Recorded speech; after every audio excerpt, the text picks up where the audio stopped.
I got divorced and left the country. My ex-wife remarried almost immediately. From overseas, I watched them plan the wedding of the century at my old house, the house I built myself. During the ceremony, my son stood next to my wife's new husband and looked straight at me. He is a good, wealthy man. Nothing like you, Dad. Then during the reception, suddenly everything collapsed. My phone rang. For the first time in 40 years, I lost control of the structures I had built. Thank you so much for being here with me. Before we go any further, take a second to comment and tell me where you're watching from. And tell me, have you ever been replaced by someone who looked impressive on the surface but felt empty underneath? Also, a quick note, this story blends fictional elements for storytelling and reflection, with details adjusted for learning and insight. The breeze coming off the Atlantic Ocean in Algarve is different from the wind in Chicago. It is warmer, softer. I was sitting on my terrace watching the sun dip below the horizon, holding a glass of deep red Alentejo wine. For the first time in decades, my shoulders were not tense. The silence was perfect. Then my phone buzzed on the glass table. I looked at the screen. The name flashing there was Elaine, my ex-wife. I should have let it go to voicemail. I had not spoken to her since I boarded the plane with a one-way ticket, but curiosity is a dangerous thing. I swiped accept and put the phone to my ear, not saying a word. Edmund, save us. Her voice was a shriek so loud, I had to pull the phone away. In the background, I could hear sirens, not just one, but a chorus of them. There was shouting, manic, confused shouting, and the sound of something shattering. Edmund, are you there? You have to help us. Caleb is being arrested. They are taking everything. He is not who we thought he was. Tyler is on the floor. He passed out. Edmund, please tell them you still own the house. Tell them they cannot kick us out. I took a slow sip of my wine. The taste was oaky and rich. I looked out at the ocean, watching a fishing boat bobbing on the waves. Elaine, I said, my voice steady and low.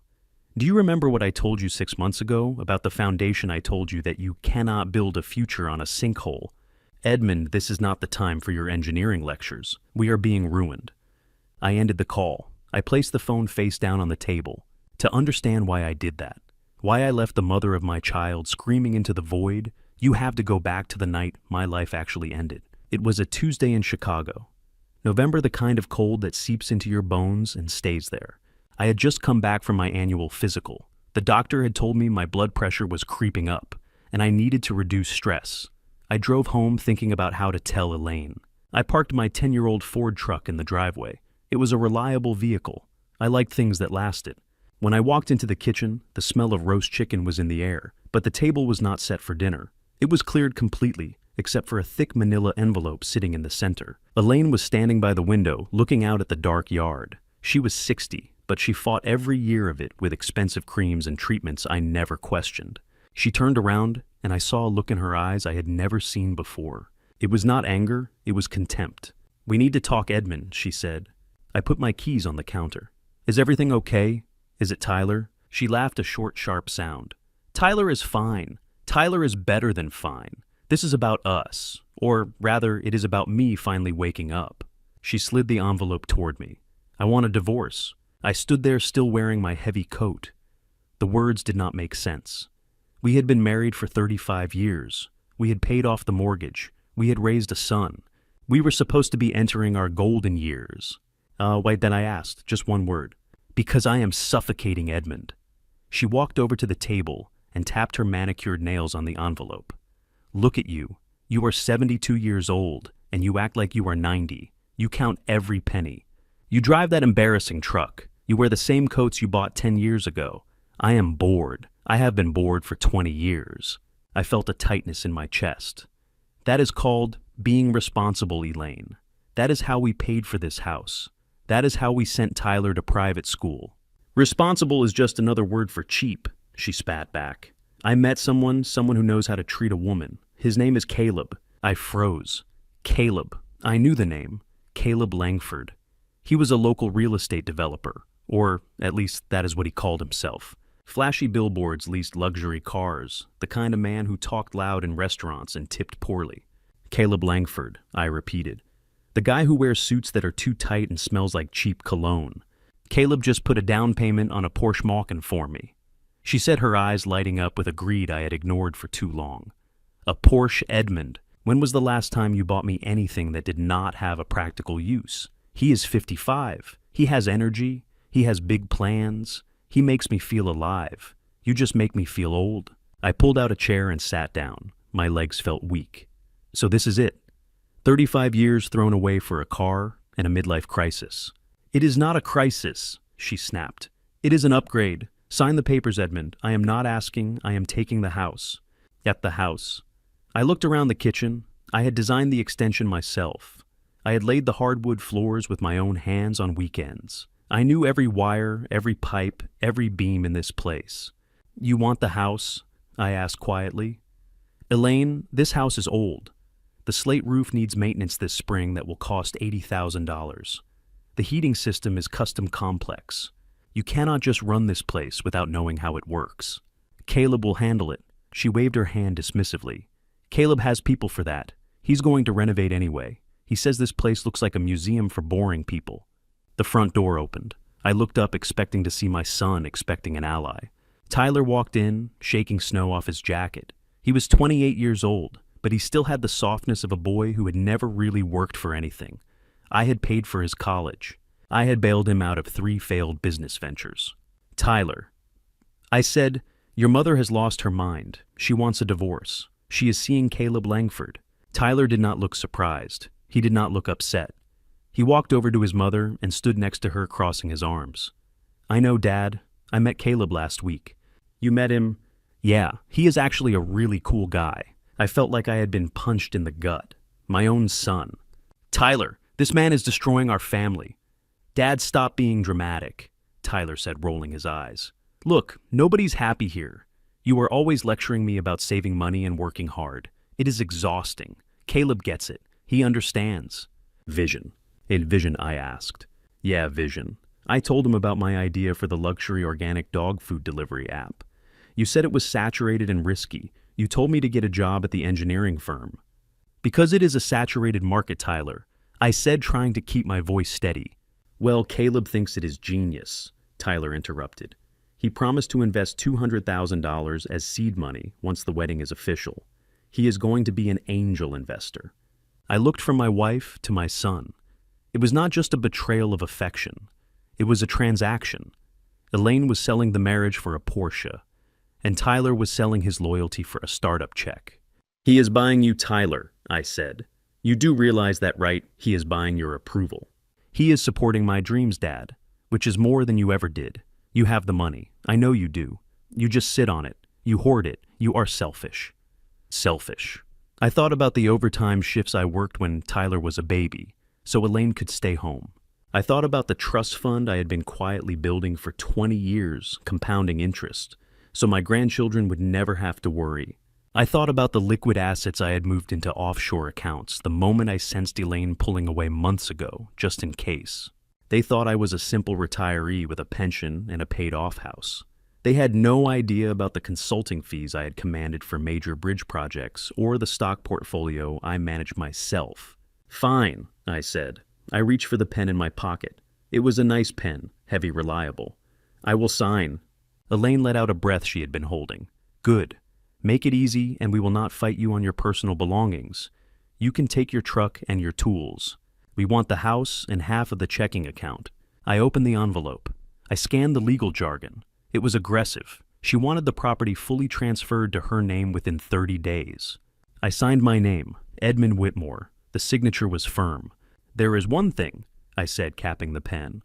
The house. It is legally held in a family trust. I am the trustee. I will sign the resignation of trustee rights over to you, Elaine. That gives you full control, but you need to read the trust bylaws carefully.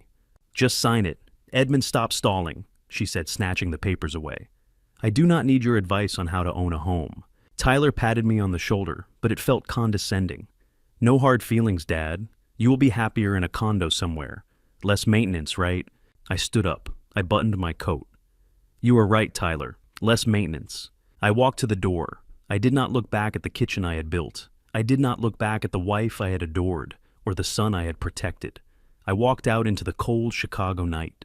The wind bit at my face, but for the first time in a long time, I did not feel the chill. I felt the heat of a bridge burning behind me.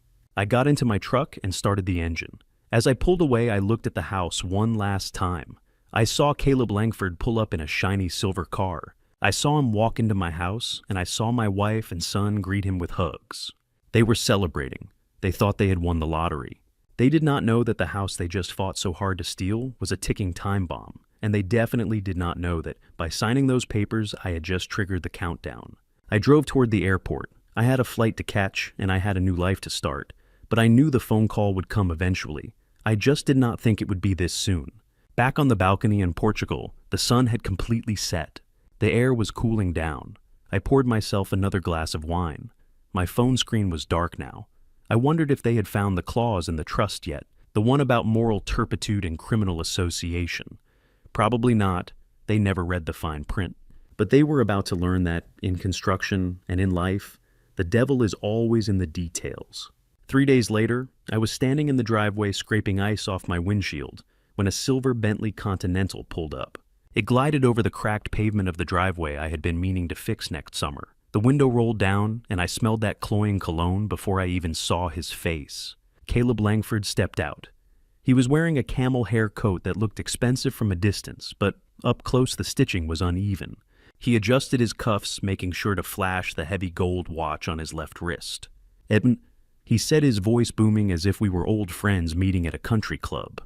"Elaine told me you were being difficult about the move-out date." I stopped scraping. I leaned my scraper against the hood of my 10-year-old Ford F-150. I looked at him. Really looked at him. I have spent my life inspecting materials for structural flaws, and Caleb Langford was full of them. "That's nice truck, Edmund," he said, patting the rusted fender of my Ford. "It has character, but you know what they say. You are what you drive, slow, heavy, outdated." He laughed, looking back at the house where Elaine was watching from the window. "I see you are admiring the Bentley." He continued, pointing a manicured finger at his car. "That is German engineering, Harry. Or is it British? I lose track of my fleet. You should try it sometime. Step into the 21st century. A man with your experience should not be driving a farm vehicle. No wonder Elaine was bored. Poverty is a mindset.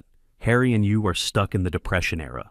I looked at the watch he was waving in my face. It was supposed to be a Patek Philippe Nautilus, a watch that cost more than my truck. But I noticed something immediately. The second hand, it was ticking. Tick, tick, tick. A real Patek has a mechanical movement. The hand sweeps smoothly around the dial. It never ticks. "That is a nice timepiece, Caleb," I said, keeping my face neutral. 100,000 right there, he bragged, tapping the glass face. "Custom import." I nodded. I did not tell him that I knew it was a high-quality replica, probably purchased for $300 in Chinatown. I did not tell him that the plating near the clasp was already starting to wear off, revealing cheap brass underneath. I just let him believe he was fooling me. "If you say so," Caleb and I said. Just then, a black sedan pulled up behind the Bentley. It was Elaine's lawyer, a young man in a sharp suit who looked like he billed by the second. He stepped out holding a briefcase and marched up the driveway, avoiding the patches of ice. "Mr. Whitmore," the lawyer said, not offering his hand, "we need to finalize the vacate order. My client wants possession of the property by Friday. That gives you 72 hours. 72 hours, I repeated. I have lived here for 35 years. There are 40 years of tools in the garage alone. That is not our concern," the lawyer said, handing me a document. "The judge signed the temporary order this morning. Elaine has cited emotional distress caused by your presence. She wants to begin renovations immediately." Renovations. I looked at the house, my house. It was a colonial-style build from the 1920s. I had spent decades reinforcing the joists, waterproofing the basement, and upgrading the electrical grid. It looked modest on the outside, but it was a fortress on the inside. "You cannot just renovate this place like it is a condo," I said, looking at Caleb. "Listen to me. The drainage system in the backyard is complex. We are at the bottom of a hill. I installed a dual sump pump system with a dedicated battery backup. It requires monthly maintenance. If you dig up the yard without understanding the hydrostatic pressure, you will flood the basement in the first heavy rain." Caleb threw his head back and laughed. It was a loud, performative laugh meant for Elaine to hear inside. "Hey, listen to this guy," he shouted. "Hydrostatic pressure. Edmund, you are overcomplicating things. That is your problem. You think too much. I am a developer. I see potential where you see problems." He swept his arm across the horizon of my backyard. "We are going to rip all of that out," he declared. "That old oak tree, those ugly bushes gone. We are going to put in an infinity pool heated salt water with a swim-up bar. We are going to turn this dreary Midwest backyard into a Miami resort. An infinity pool, I said quietly. Caleb, the soil here is clay. It expands when wet. If you put a concrete shell in that ground without proper piles, it will crack within a winter. Details, hairy details. Caleb interrupted, waving me off.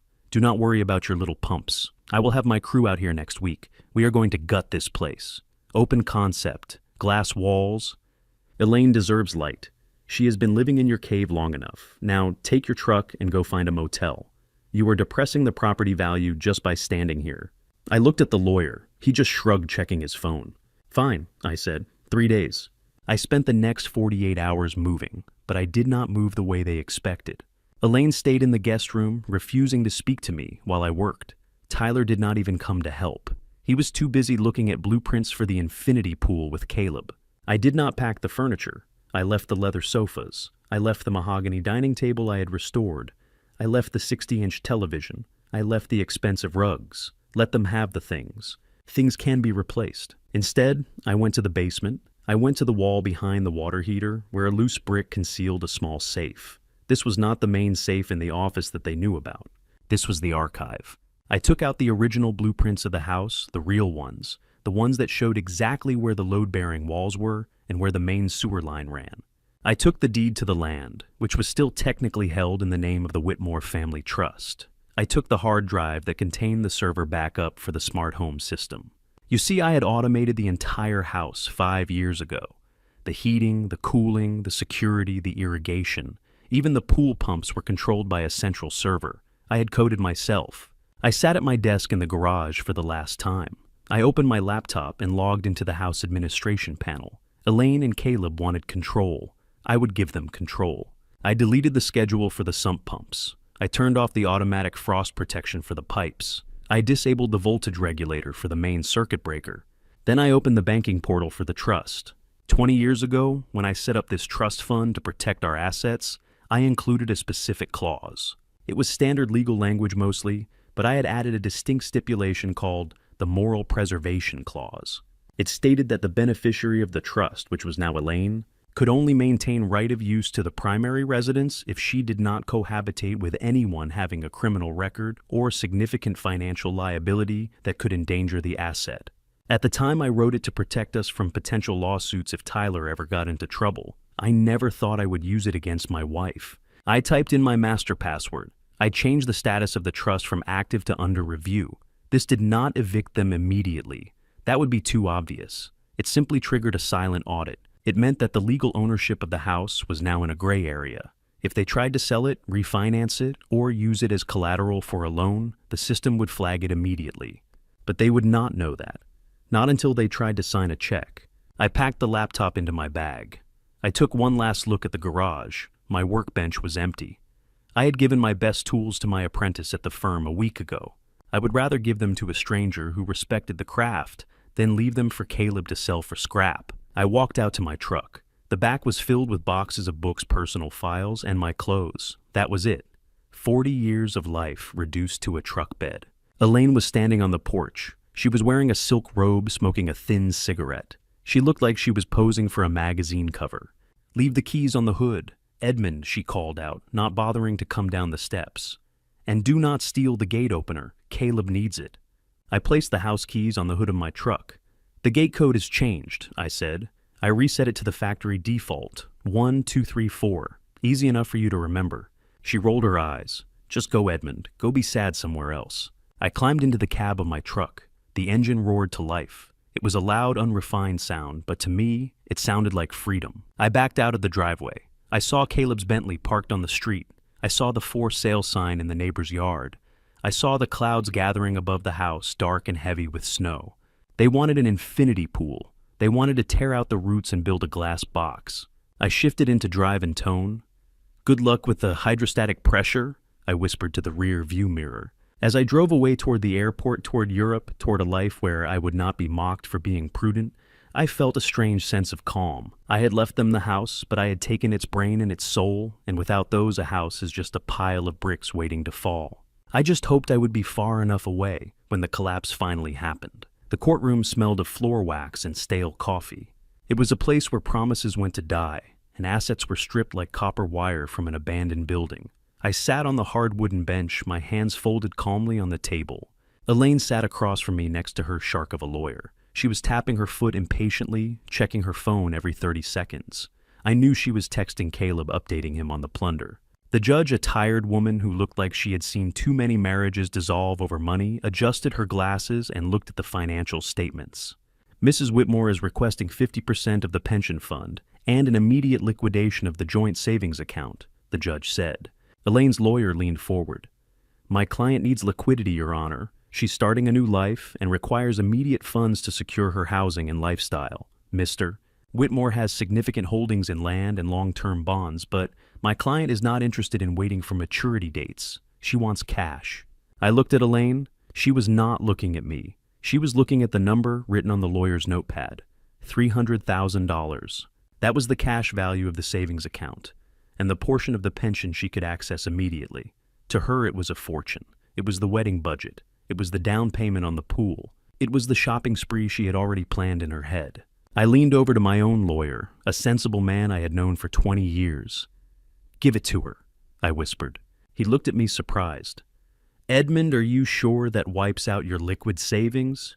You will be leaving with almost nothing in the bank. Give her the cash, I repeated. But I keep the land rights, specifically the mineral and subterranean rights to the property and the adjacent lot we bought 10 years ago. She gets the house structure and the surface usage, but the deed to the land itself stays in the trust under my name. My lawyer nodded and presented the offer. Elaine did not even blink. She heard the words $300,000 and her eyes glazed over with greed. She did not care about mineral rights or land deeds. To her, dirt was just dirt. She did not know that the adjacent lot had just been rezoned for commercial use. She did not know that the land the house sat on was worth 5 times the value of the house itself because of the water table access. She only saw the check. We accept, Elaine said quickly before her lawyer could even consult her. We take the cash and he keeps his dirt. I do not want any more strings attached to him. The gavel banged. It was over. I wrote the check right there in the courtroom. My hand did not shake. I handed over $300,000. In exchange, I kept my freedom, and I kept the future value that Caleb was too arrogant to research. Elaine snatched the check from my hand. She did not say thank you. She did not say goodbye. She just turned to her lawyer and said, "Let's go shopping. I need a dress that makes Caleb cry when he sees me walking down the aisle." She walked out of that courtroom thinking she had stripped me bare. She thought she was the winner. She had no idea she had just traded a gold mine for a bag of copper pennies. I walked out of the courthouse alone. The winter wind was biting, but I had one last piece of business to attend to.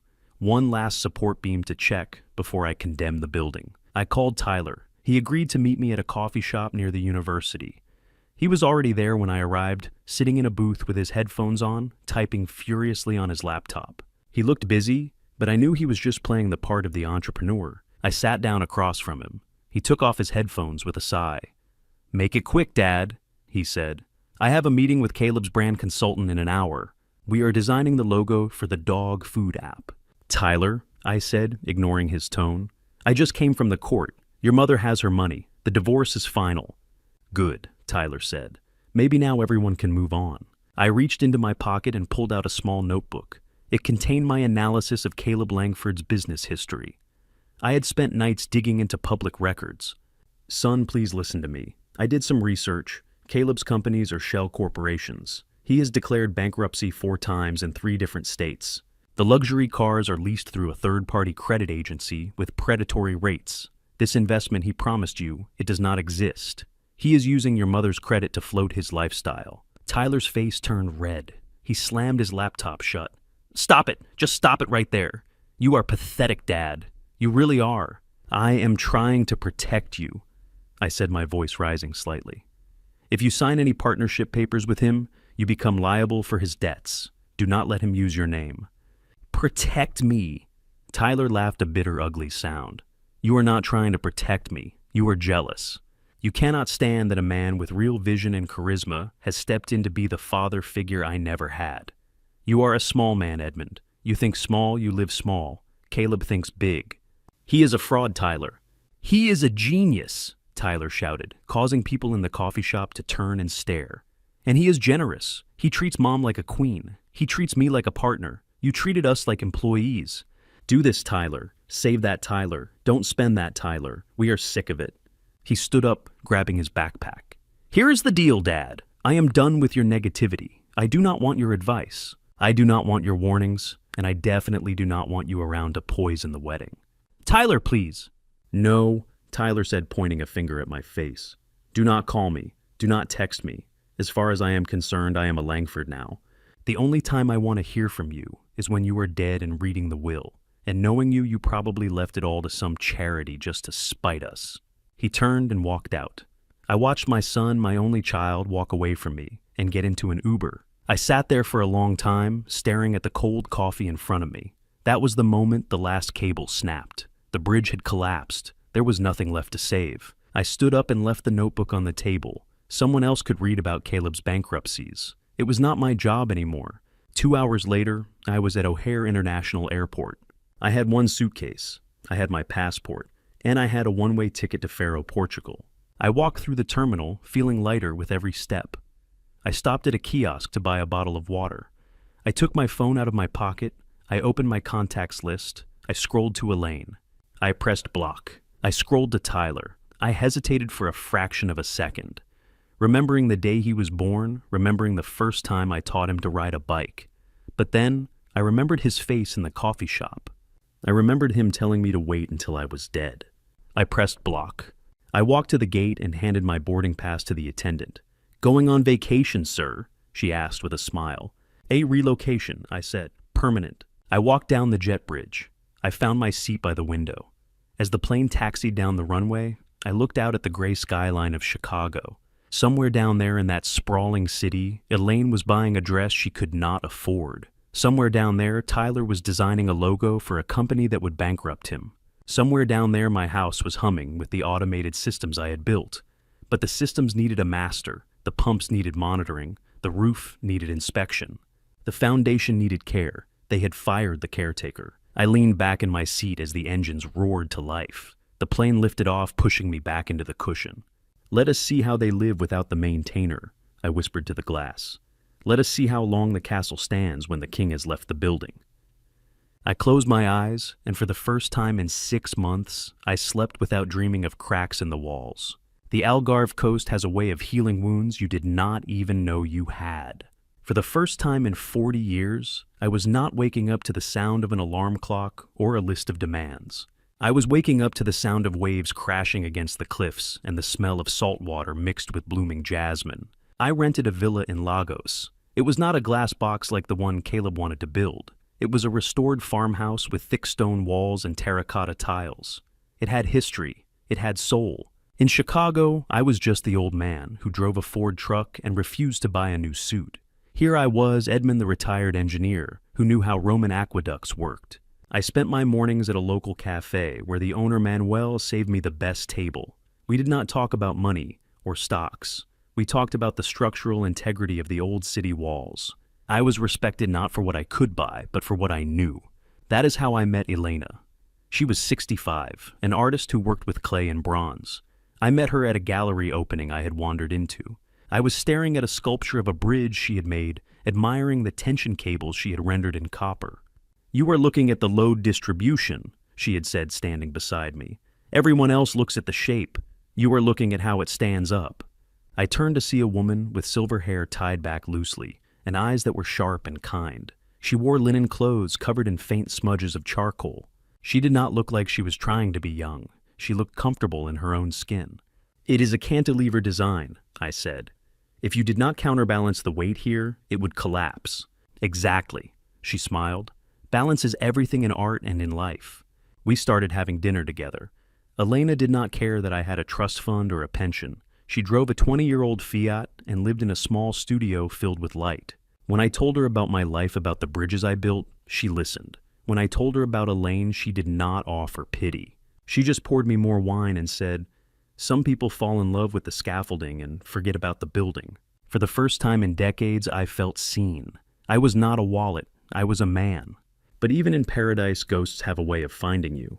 It started with a vibration in my pocket, a notification from the smart home app on my phone. I had blocked their numbers and their emails. I had erased them from my digital life, but I had not deleted the administrative access to the house systems. I kept it as a silent alarm, a way to know if the structure itself was in danger. I looked at the screen. System alert. HVAC manual override attempt failed. Master code required. I sipped my espresso. It was mid-December in Chicago now. The temperature would be dropping below freezing. I had locked the thermostat at 60 degrees, livable but uncomfortable. It was the temperature of a warehouse, not a luxury home. Elaine liked the house at 74 degrees. She was probably freezing in her silk robes. 10 minutes later, another alert. Security alert. Vibration sensor triggered, master bedroom, wall safe. I frowned. They were trying to get into the wall safe, the one behind the painting of the ship. That safe was empty. I had cleared it out days ago. But the fact that they were drilling into it meant they were desperate. They were looking for something, money deeds, anything they could sell. I watched the notifications roll in like a play-by-play of their frustration. Tamper alert. Keypad lockout initiated. I could picture it. Caleb in his cheap suit sweating despite the cold, holding a drill he did not know how to use. Elaine standing behind him, wrapped in a blanket, screaming at him to hurry up.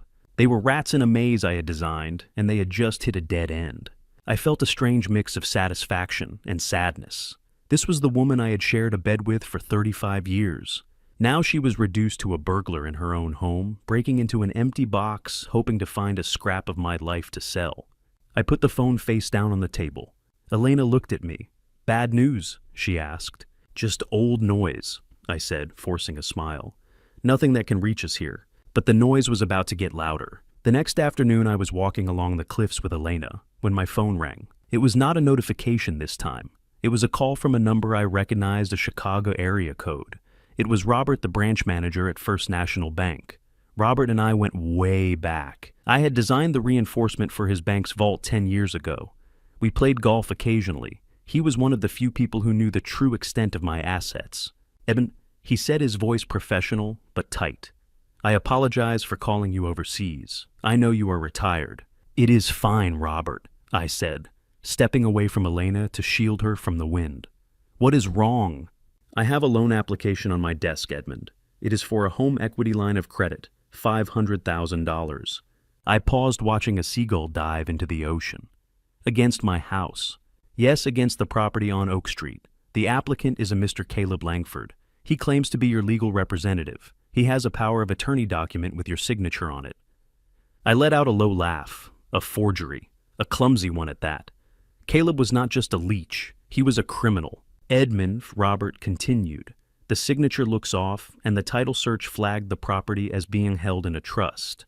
I tried to explain this to Mr. Langford, but he became very aggressive. He said you were senile and that he was taking over the estate management.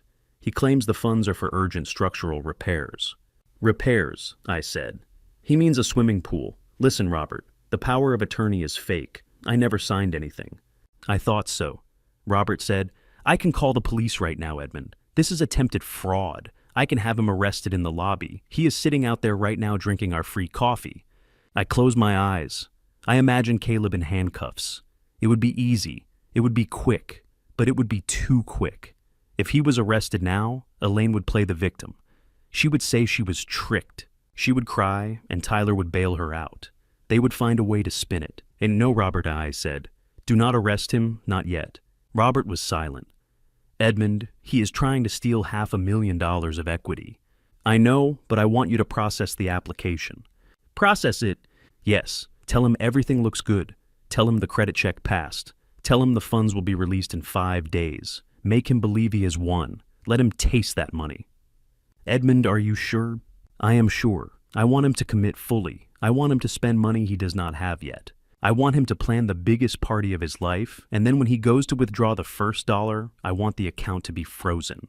Robert chuckled a dry sound. "You are a cold man, Edmund." "I learned from the best, Robert. Just keep the file open. Let it hang there like a carrot." "I will do it," Robert said. "I will tell him to come back on Friday for the final signing." Friday. That was the day of the wedding. "Perfect," I said. "Thank you, Robert." I hung up. The wind was whipping around me, but I felt calm. I walked back to Elena, who was examining a piece of driftwood. "Everything all right?" she asked. I took her hand. It was warm and rough from her work. "Yes," I said. "Just finalizing some old business. The foundation is settling." She did not ask what I meant. She just squeezed my hand and pointed out at the horizon where a storm was brewing far out at sea. "It is going to be a rough night," she said. I looked at the dark clouds gathering. "Yes," I said, "but not for us." For Caleb and Elaine, the storm was already inside the house. They thought they were about to get a $500,000 windfall. They thought they had outsmarted the old engineer. They did not know that, by trying to mortgage the house, they had just walked into the final trap. They had given me the one thing I needed to destroy them completely, proof of intent. Now, I just had to wait for the wedding. The stage was set, the players were in place, and the floor was about to drop out from under them. Before we step into that wedding day, tell me this. What do you think happened when everything finally came crashing down? Share your prediction in the comments. I'm genuinely curious what you're imagining right now. Rate your anticipation from 1 to 10 if you'd like. Quick reminder, before we continue the narrative ahead, include some imaginative elements for dramatic effect, so it might not align with literal events. If you'd rather not proceed with that understanding, this would be a good place to pause. The piece I had built in Portugal was fragile, like a thin layer of ice over a deep lake. I knew it could crack at any moment, but I did not expect the hammer to come from a number I did not recognize. It was a Tuesday evening, and I was preparing a simple dinner of grilled fish and lemon. My phone buzzed on the counter. The screen showed a generic international code. I thought perhaps it was the bank confirming another transfer, or maybe the shipping company bringing the last of my books. I swiped the green icon and held the phone up. The screen filled instantly with a face I knew better than my own, but the expression was one I hardly recognized. It was Tyler. He was wearing sunglasses even though it was clearly overcast in Chicago, and he was grinning like a man who had just won a prize he did not earn. "Hey, Dad," he said, his voice distorted slightly by the connection. "I bet you were surprised to see me. I borrowed a friend's phone since you decided to be childish and block your own son. But I figured I owed it to you to let you see what real success looks like." I should have hung up. I should have pressed the red button and gone back to my fish. But I stood there frozen by the sheer audacity of his intrusion. Tyler did not wait for me to speak. He flipped the camera around. "Check this out, Dad." He was holding a heavy cardstock envelope. He opened it with a flourish, revealing an invitation that caught the light with a garish yellow shine. "That is 24-karat gold leaf, Edmund. What?" He said, using my first name as if we were rivals instead of father and son. "Caleb spared no expense. This isn't just a wedding. It is a coronation. We sent these to the mayor, to the city council, to every major developer in the state." I squinted at the screen. The invitation was tacky. It was the kind of thing a child imagines a rich person would buy. The font was illegible, and the gold was so thick it looked like candy wrapper foil. "You are watching a masterclass in branding, Dad." Tyler continued panning the camera back to his face. "Caleb says you have to spend money to attract money. We are expecting 300 guests. The gifts alone will cover the cost. That is how smart people do business, not by hoarding pennies in a savings account." I finally found my voice. It was dry and rough. "Tyler, why are you calling me? You made it clear you wanted nothing to do with me." "I am calling because I want you to know that we do not need you," Tyler sneered. "I want you to see the venue. I want you to see how much better the house looks now that we have cleared out the gloom." He started walking. The camera shook as he moved through the side gate of the property. My property. "We are setting up the stage right here," he narrated, walking into the backyard. "The band is flying in from New York. Caleb wanted a clear line of sight for the guests, so we had to do some landscaping." He turned the camera toward the center of the yard, and my heart stopped beating for a full second. There was a hole in the sky. For 40 years, a massive white oak tree had stood in the center of that yard. I had planted it the week we moved in. I had planted it with my own hands, digging the soil, mixing the fertilizer, watering it through the droughts of the 90s. I had built a swing on its lower branch for Tyler when he was 5. I had kissed Elaine under its shade on our 25th anniversary. That tree was the anchor of the backyard. Its roots went deep, holding the clay soil together, preventing erosion, protecting the foundation of the house from water damage. Now it was gone. In its place was a raw, jagged stump 3 feet wide, surrounded by a mountain of sawdust and wood chips. The ground around it was churned up by heavy machinery. Tyler pointed the camera at the stump. "Took the crew 2 days to bring this monster down." he said casually. Caleb said it was blocking the view of the new pool deck. Plus it dropped too many leaves. Messy. We are going to pave over this whole area for the dance floor. I felt a physical pain in my chest, sharp and hot. They had not just cut down a tree. They had erased history. They had severed the last living connection I had to that land. That tree was a living thing that had sheltered them, and they had butchered it for a dance floor. In the background of the video, I saw a figure in a blue suit pointing at the workers. It was Caleb. He was holding a cigar, gesturing wildly. Faster! He was yelling, his voice faint but audible. Get that wood chipper running. I want this debris gone by noon. It looks like a lumberyard back here. Tyler laughed. Look at him. A true leader. He takes action, Dad. He does not agonize over every little branch. I looked at the stump again. I saw the rings of the wood exposed to the gray sky. 40 years of growth. 40 years of survival. Gone in 2 days because a con man wanted a view. Something inside me snapped. It was not a loud snap like the breaking of a branch. It was a quiet click. The safety latch on my restraint had been disengaged. Until this moment, I had been playing a defensive game. I was protecting my assets, waiting for them to fail on their own. I was content to let the house reclaim itself. But this was different. This was violence. This was a deliberate act of destruction against something innocent. And for the first time, I realized that simply withholding money was not enough. Passive resistance was not enough. Caleb Langford needed to be stopped, not just slowed down. Stopped. That is a nice stage, Tyler. I said, my voice sounding calm even to my own ears. It looks expensive. It is very expensive, Tyler bragged. But do not worry, Uncle Caleb has it covered. I am sure he does, I said. Enjoy the rehearsal, Tyler. I hung up the phone. My hand was shaking not from fear but from a rage so cold it burned. I pushed my dinner plate aside. I was no longer hungry.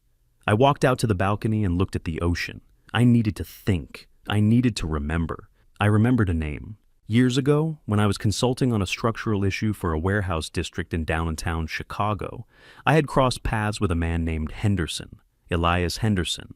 On paper, he was a private lender, a financier for high-risk construction projects. In reality, he was a loan shark, a sophisticated one, but a shark nonetheless. He did not break legs, he broke lives. He operated with legal contracts that were so tight they strangled you. If you borrowed money from Henderson, you paid him back, or you lost everything you ever touched. I had done a favor for Henderson once. I had signed off on a building inspection that was borderline allowing him to close a deal. He had told me then, Edmund, if you ever need a favor, you call me. I admire a man who knows the difference between a crack and a structural failure.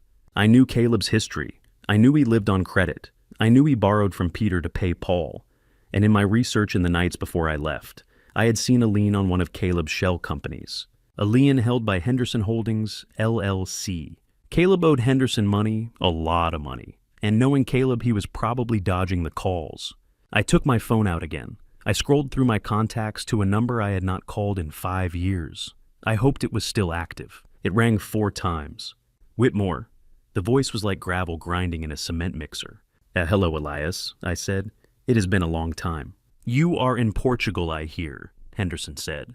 I thought you retired. I thought you were out of the game. I am out, I said. But I see you are still in it. I see you are still holding paper on a man named Caleb Langford. There was a silence on the line, a heavy, dangerous silence. Langford is a ghost, Henderson said slowly. He owes me 6 figures. He has been dodging my collectors for 3 months. He says he is broke. He says his assets are frozen. Why are you asking about Langford Edmund? Because I sat down looking at the darkening sky. He is not broke, Elias, or at least he is pretending not to be. He is getting married on Saturday. Married? Henderson repeated. Yes, to my ex-wife and Elias, it is going to be quite a show. Gold-plated invitations a band from New York champagne towers. He is spending money like water, money that I assume belongs to you. I could hear the sound of a chair shifting on the other end. I could almost see Henderson leaning forward, his interest piqued. Where is this wedding happening? At my old house, I said. 420 Oak Street.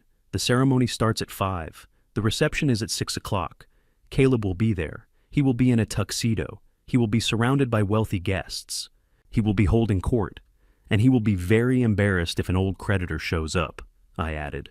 Embarrassed is not the word I would use, Henderson said, a dark amusement creeping into his tone. I would use the word liquidated. He thinks he is untouchable, Elias, I said. He thinks he has secured a new line of credit. He thinks he has found a new honeypot. He is flashing wealth he does not have. You are a good friend, Edmund, Henderson said. You always were thorough. I am not doing this for friendship, I said, looking at the mental image of my severed oak tree. I am doing it because he cut down my tree. Your tree? He cut down a 40-year-old white oak to build a dance floor. He destroyed something he could never build.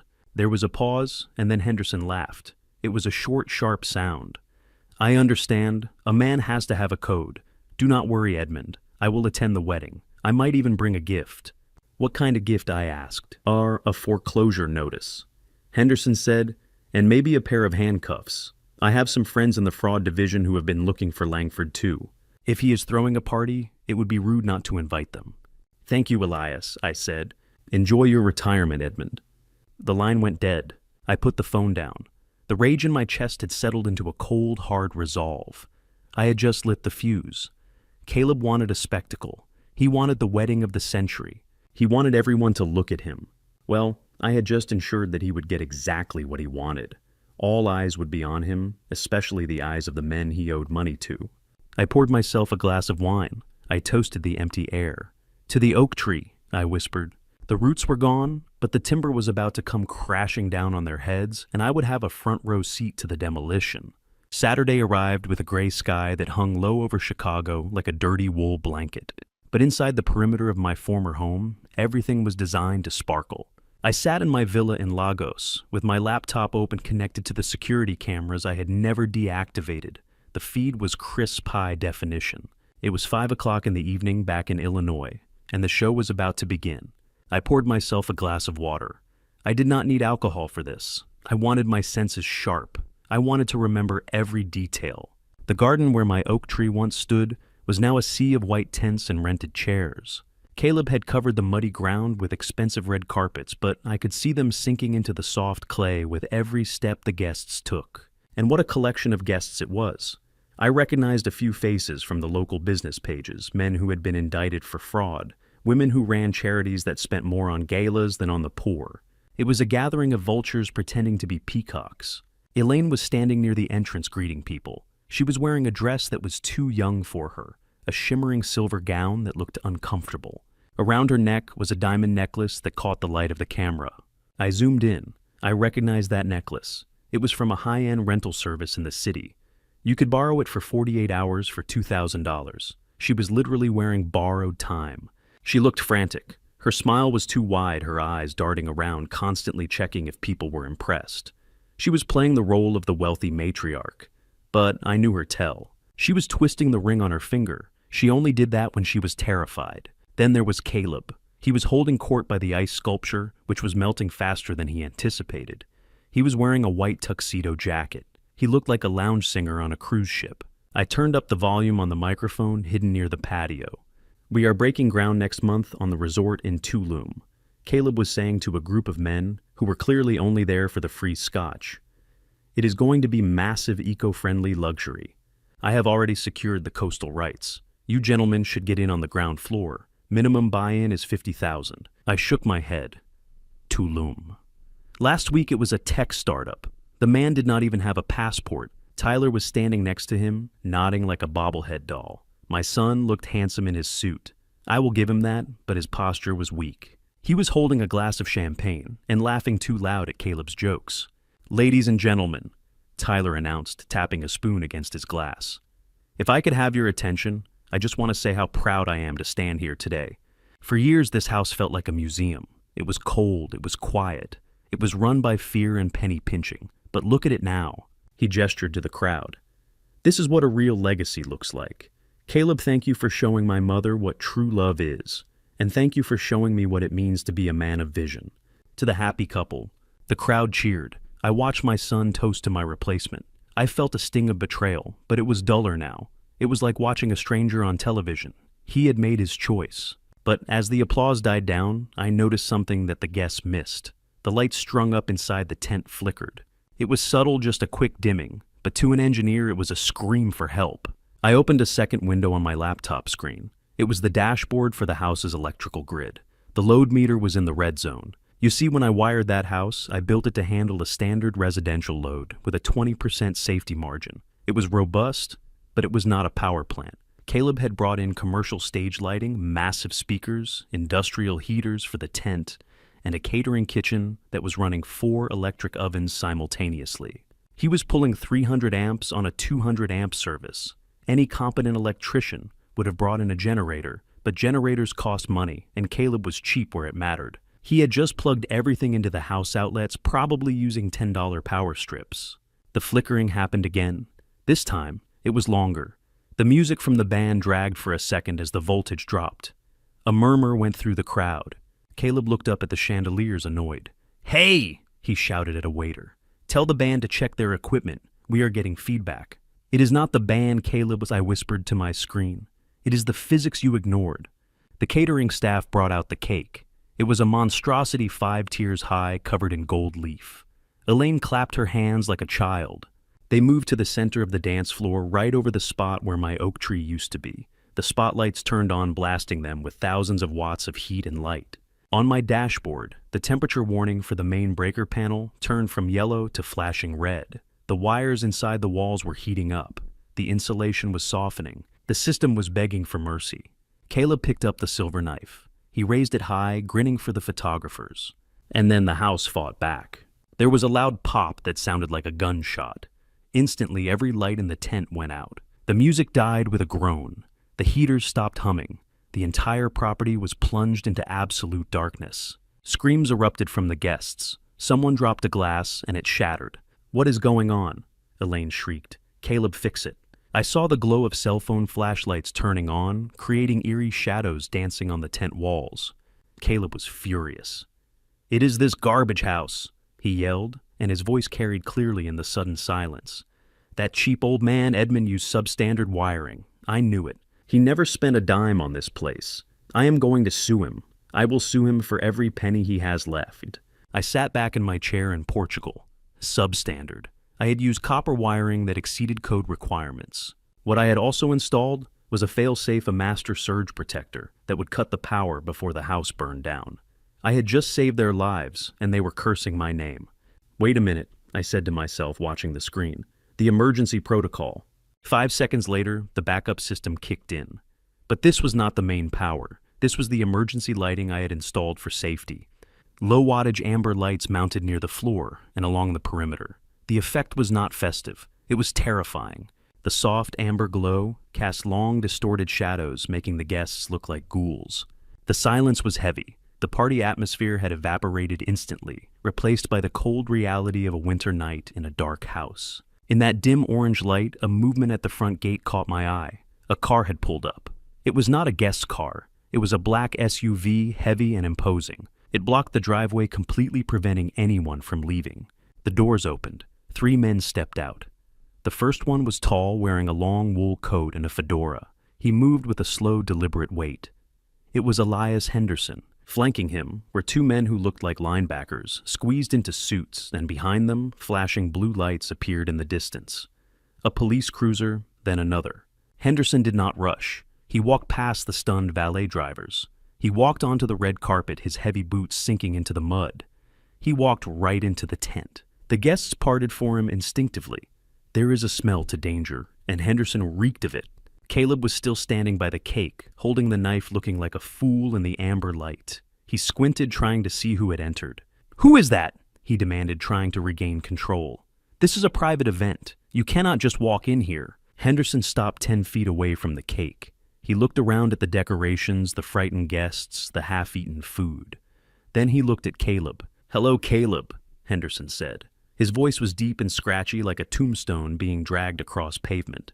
Caleb's face went pale. Even in the dim light, I could see the blood drained from his cheeks. He dropped the knife. It clattered on the dance floor. "Mr. Henderson," Caleb stammered. "Elias, I did not know you were invited." "I invited myself," Henderson said. "I heard you were throwing a party, a very expensive party, and since you have not answered my calls for 3 months, I assumed your phone was broken. But I see you have plenty of money for cake." Elaine stepped forward, confused and trembling. "Caleb, who is this gentleman? Is he an investor?" Henderson looked at Elaine. He tipped his hat slightly, but his eyes were cold. "I am an investor, ma'am, you could say that. I invested in your husband's lies, and now I am here to collect my return." Caleb tried to laugh, but it came out as a squeak. "Elias, please, not here, not now. We can talk on Monday. I have a deal closing, the Tulum project." "There is no Tulum project," Caleb, Henderson said, stepping closer. "There is no tech startup. There is no money. There is only the $200,000 you owe me, and the fraud charges the gentleman behind me are interested in." The police officers stepped into the tent. They were uniformed, serious, and they had their hands resting near their belts. "Caleb Langford," one of the officers said, "we have a warrant for your arrest wire fraud, identity theft, and forgery of bank documents." The silence that followed was absolute. The only sound was the wind rattling the tent flaps and the distant hum of the police radios. Tyler dropped his champagne glass. It did not break on the carpet. It just rolled away, spilling expensive liquid into the mud. I watched Caleb look for an exit. I watched Elaine realize that the diamond necklace around her neck was about to become evidence. I watched the house I built stand silent and dark, judging them all. "Happy wedding day," I whispered. The cake was uncut. The music was dead. But the real show was just getting started. The amber emergency lights cast long, skeletal shadows across the tent, making everyone look like ghosts attending a funeral rather than a wedding. I watched on my monitor as Caleb Langford tried to summon the last shreds of his bravado. He stepped toward Elias Henderson, puffing out his chest in his white tuxedo, but he looked small against the bulk of the loan shark. "Get out!" Caleb shouted, pointing a shaking finger at the exit. "This is a private event. You have no right to be here. Security, get this man off my property." But the hired security guards did not move. They were minimum wage workers who had not been paid yet, and they knew a predator when they saw one. They stepped back, melting into the shadows, leaving Caleb alone in the center of the muddy dance floor. Henderson did not shout. He simply reached out and took the microphone from Caleb's hand. It was a smooth, casual motion, like an adult taking a toy from a tantruming child. He tapped the microphone twice. The sound echoed through the silent tent, booming over the stunned guests. "Your property?" Henderson said, his voice dry and devoid of emotion. "That is the problem, Caleb. It is not your property." Caleb lunged for the microphone, but one of Henderson's bodyguards stepped forward, blocking him with a wall of muscle. Caleb stumbled back, his expensive shoes slipping in the mud. "You stood in my office 3 months ago." Caleb Henderson continued addressing the crowd as much as the groom. "You told me you had a prime asset, a historic home in the suburbs. You told me you were going to leverage the equity to pay back the $200,000 you borrowed for your failed condo project in Florida. You signed a promissory note.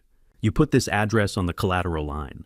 Henderson reached into his coat pocket and pulled out a piece of paper. He held it up to the dim light. "So I called the bank this morning, Caleb. I wanted to verify the lien.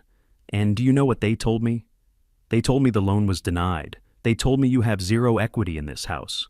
They told me the title is locked in a trust that you cannot touch." A gasp went through the crowd. I saw the faces of the guests turning from confusion to judgment. They were wealthy people, or at least people who pretended to be wealthy. And the one sin they did not forgive was being broke. "You lied to me, Caleb," Henderson said, dropping the paper onto the muddy carpet. "You do not own this house. You do not own the land. You do not even own the suit on your back. You brought me here promising a payoff, and all you have is a stale cake and a room full of people you are trying to hustle." "No, that is not true," Elaine screamed. My ex-wife pushed her way through the crowd. Her face was a mask of panic and denial. She grabbed Caleb's arm, shaking him. "Tell him, Caleb, tell him about the trust fund transfer. Tell him Edmund signed it over. You are the chairman of Langford Global. You have millions in assets. This man is just confused." Caleb looked at her, and for the first time, I saw the mask slip completely. There was no love in his eyes. There was only the feral panic of a trapped animal. "Shut up, Elaine," he hissed. Elaine recoiled as if he had slapped her, but she could not stop. She turned to the police officers standing at the edge of the tent. "Officers, arrest this intruder," she demanded, pointing at Henderson. "He is ruining my wedding. My husband is a respected businessman." The lead police officer stepped forward. He was an older man with a weary face. He did not look at Henderson. He walked straight to Caleb. "Caleb Langford," he said, his voice cutting through the murmurs of the crowd. "We are not here for Mr. Henderson. We are here for you." Elaine froze. Her hand went to her mouth, covering a silent scream. "We have a warrant for your arrest from the state of Illinois. The officer recited, pulling a pair of metal handcuffs from his belt, and another from Wisconsin and a third from Indiana. The charges include wire fraud, aggravated identity theft, and 4 counts of felony forgery. No, Elaine whispered. No, that is impossible. He bought me a Porsche. The officer shook his head. The Porsche was reported stolen by a dealership in Naperville 3 days ago. Ma'am, it was taken on a test drive and never returned. We found it parked out front with fake plates. I watched Caleb's knees buckle. The arrogance, the swagger, the vision, it all evaporated, leaving behind a sweating, trembling man in a dirty tuxedo. He held out his hands and the officer snapped the cuffs on. The metallic click was loud in the silence. They stood him right next to the 5-tier wedding cake. The gold leaf on the frosting shimmered in the emergency lights, a stark contrast to the cold steel on his wrists. It was a perfect tableau of his life, a beautiful, expensive shell with a criminal rod inside. Suddenly there was a blur of motion. It was Tyler. My son, who had stood frozen until this moment, finally snapped. He could not accept what he was seeing. He could not accept that his hero, his mentor, the man he chose over his own father, was a fraud. "Let him go," Tyler shouted, charging at the police. "This is a mistake. You are making a mistake. He is an investor. He is going to fund my company." "Tyler, stop," I said to the screen, knowing he could not hear me. Tyler grabbed the officer's arm, trying to pull him away from Caleb. It was a foolish, desperate move. One of Henderson's bodyguards, who was standing nearby, did not hesitate. He stepped in and shoved Tyler. It was not a violent punch, just a firm dismissal of a nuisance. Tyler flew back. He hit the table holding the champagne tower. The crash was spectacular. Hundreds of glasses shattered, sending shards of crystal and cheap sparkling wine flying everywhere. Tyler landed in the mud among the broken glass. He groaned, trying to push himself up, his suit soaked in alcohol and dirt. Caleb did not even look at him. Caleb was looking at the police, trying to negotiate. Wait, listen to me," Caleb stammered, fast and high-pitched. "I can explain. I am a victim here. I did not know the checks were bad. I was given bad information." "Mr. Langford, you have the right to remain silent," the officer said, tightening his grip on Caleb's arm. "It is her," Caleb shouted suddenly, twisting his body to point a handcuffed finger at Elaine. The crowd went silent again. Elaine stood there, trembling, her eyes wide with shock. "It is her fault," Caleb yelled, spitting the words out. "She put me up to it. She told me her ex-husband was senile. She told me he had millions tucked away and she knew how to get it. I was just trying to help her. She is the one who wanted the lifestyle. Look at her. Look at the dress. Look at the necklace. She forced me to do it." "Caleb, what are you saying?" Elaine cried out, her voice breaking. "I love you. We are getting married." "Married." Caleb laughed, a cruel, twisted sound. "I would never marry an old hag like you. I was doing you a favor. You are washed up, Elaine. You are boring and you are broke. I was just trying to get the deed to the house so I could flip it and get away from you." I watched Elaine's face crumble. It was not just sadness. It was the total annihilation of her self-worth. For 6 months, she had convinced herself that she was a prize, that she was desirable, that she was upgrading. Now the man she destroyed her family for was standing there in handcuffs, calling her a boring old hag in front of 300 people. "She is the mastermind," Caleb screamed as the officers began to drag him toward the exit. "She forged the signatures. Check her computer. She is the one you want." "You are lying," Elaine wailed, collapsing onto her knees in the mud. "Edmund would never treat me like this. Edmund loved me. But I was not there to comfort her. I was thousands of miles away, sitting in the dark, watching the consequences of her choices play out in high definition." The guests began to scatter. They did not say goodbye. They did not offer help. They grabbed their coats and purses, stepping over the broken glass, and the sobbing bride rushing to get to their cars before the police started asking for witness statements. Henderson watched them go. He tipped his hat to the police officer, and then he looked directly at the security camera mounted on the tent pole. He knew I was watching. He gave a small nod, a salute from one professional to another. Then he turned and walked out into the night, leaving the ruin behind him. Tyler was still sitting in the mud, surrounded by broken glass, staring at the spot where Caleb had stood. He looked like a child who had just found out that Santa Claus was not only fake, but had stolen his bicycle. Elaine was curled in a ball, her silver dress ruined, weeping into the dirt. The wedding was over. The marriage was dead before it began. And the house, my house, stood silent and dark, its amber lights watching the misery like unblinking eyes.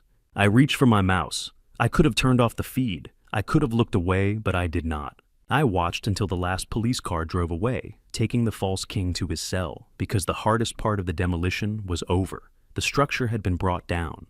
Now all that was left was the dust. The red and blue lights of the police cruisers faded into the distance, taking the groom and the illusion of wealth with them. What remained was a silence so heavy it felt like it could crush the tent poles. The guests had vanished.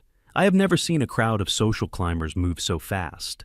They scrambled for their cars' engines, revving tires, spinning in the muddy grass, desperate to distance themselves from the scandal. Within 5 minutes, the driveway was empty. There were no goodbyes, no offers of support, just the smell of exhaust fumes and fear. But the tent was not empty. Elias Henderson was still there, and he was not alone. I watched on my monitor as he clapped his hands once a sharp sound that echoed in the cold amber light. His 2 bodyguards were joined by a crew of 4 movers who appeared from the black SUV. They did not look like wedding staff. They looked like repossession agents. "Load it up," Henderson commanded, pointing at the sound system. "All of it. The speakers, the mixing board, the lights." Caleb put it all on the credit account. I watched as they dismantled the stage. They moved with a terrifying efficiency. They were not being careful. Wires were ripped out. Speakers were dragged across the floor. They were stripping the carcass of the party before the body was even cold. One of the men grabbed a stack of gold-painted chairs. "Hey!" Tyler shouted from the ground where he was still sitting. "You cannot take those. We need to sit down." Henderson turned to look at my son. He walked over his heavy boots squelching in the mud. He looked down at Tyler with a mixture of pity and disgust. "You can sit in the dirt, kid," Henderson said. "These chairs are leased. The heaters are leased. The carpet is leased. And since the man who signed the contract is currently being booked for grand larceny, I am mitigating my losses." He signaled to his men. "Take the heaters." "No," Elaine cried out, shivering in her thin dress. "Please, it is freezing. It is 20 degrees out here." Henderson did not even blink. He checked a clipboard. "It is business, ma'am. Inventory is inventory." His men unplugged the industrial heaters. The warmth was sucked out of the tent, instantly replaced by the biting Chicago wind. Elaine wrapped her arms around herself, her teeth chattering. She looked around for something to cover herself with, but her fur coat was in the house, and the house was locked down. Henderson walked up to her. He stood close, invading her personal space. He held out his hand, palm up. "The ring," he said. Elaine clutched her left hand to her chest. "What?" "The ring, Elaine. The 3-carat radiant cut diamond on your finger. Caleb leased that too. It was a 48-hour rental for the ceremony. The contract voided the moment he was arrested. Hand it over." Elaine looked at the ring. It was the only thing she had left. It was the symbol of the life she thought she was getting. "No," she whispered, tears streaming down her face, ruining her makeup. "It is mine. He gave it to me." "He gave you a lie," Henderson said, his voice dropping to a low growl. "Do not make my men take it from you, ma'am. That would be undignified." I watched her face. I saw the moment her spirit broke. She realized that even the token of love on her finger was just another piece of borrowed scenery. Slowly, with trembling fingers, she slid the ring off. She dropped it into Henderson's palm. He held it up to the emergency light, checking for scratches, then dropped it into his pocket like it was a loose coin. "Thank you," he said, touching the brim of his hat. "My crew will be done in 10 minutes. I suggest you vacate the premises before we take the tent down, too." He turned and walked away, directing his men to start rolling up the red carpet. Elaine stood there in the mud, her hand feeling phantom light without the ring. She looked at the house. Then she looked at Tyler. Tyler was struggling to his feet. He was covered in mud and champagne. His suit was ruined. He wiped his face with a dirty sleeve and looked at his mother. I expected him to hug her. I expected them to cling to each other in the wreckage. But I forgot that I had raised a boy who never learned to take responsibility. "Yet this is your fault," Tyler spat out. Elaine blinked, confused. "What did you say?" "I said this is your fault," Tyler screamed, his voice cracking. "You told me he was legitimate. You told me he was a genius. I quit my job, Mom. I quit the firm. I told my boss to go to hell because I was going to be a CEO. "Tyler, please," Elaine sobbed, reaching out to him. "Do not touch me," Tyler recoiled. "You and your obsession with money. You just had to have the Porsche. You just had to have the pool. You drove Dad away. You called him a loser. But Dad never got arrested at his own wedding." Elaine flinched as if he had slapped her. "Tyler, how can you say that I did this for us? I wanted you to have capital for your business. You did this for you, Tyler yelled, kicking the side of the wedding cake. The 5-tier monstrosity wobbled and collapsed, crashing into the mud in a heap of fondant and gold leaf. Look at this, Tyler gestured to the ruin. I am 28 years old, and I am ruined. I am an accomplice to fraud. My name is on the incorporation papers for the shell company. They are going to come after me. I could go to jail because of you. He was pacing now, frantic like a caged animal. Dad tried to warn me. He tried to tell me at the coffee shop. But I listened to you. I trusted you. You are supposed to be the adult. You are just a gold digger who got dug. Stop it, Elaine screamed, putting her hands over her ears. Stop it, Tyler. I lost everything too. I lost my husband. I lost my home. I have nowhere to go. Good, Tyler said, his eyes cold and hard. I hope you freeze out here. I am leaving. He turned and started walking toward the driveway. Where are you going? Elaine cried out, running after him, stumbling in her heels. Tyler, do not leave me here. I am going to my friend's house, Tyler shouted back, not stopping. I am going to see if I can crash on a couch. Do not follow me and do not call me until you fix this. He walked into the darkness, disappearing past the gate, where the Bentley used to be, leaving his mother alone in the freezing wind. Elaine stood in the center of the demolished wedding. The movers were taking the last of the chairs. The tent was flapping loudly in the wind. The amber emergency lights flickered, casting long, distorted shadows that looked like bars of a cell. She turned to look at the house. For the first time in 30 years, the house looked hostile to her.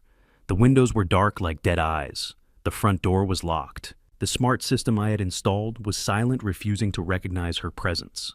She wrapped her arms around her chest, shaking violently from the cold. She looked at the spot where the oak tree used to be. There was just a hole now, a muddy scar in the earth. She realized then that she was exactly like that hole, empty, rootless. She had cut down the only thing that protected her. And now the storm was here. She had no husband. She had no lover. She had no son. She had no home.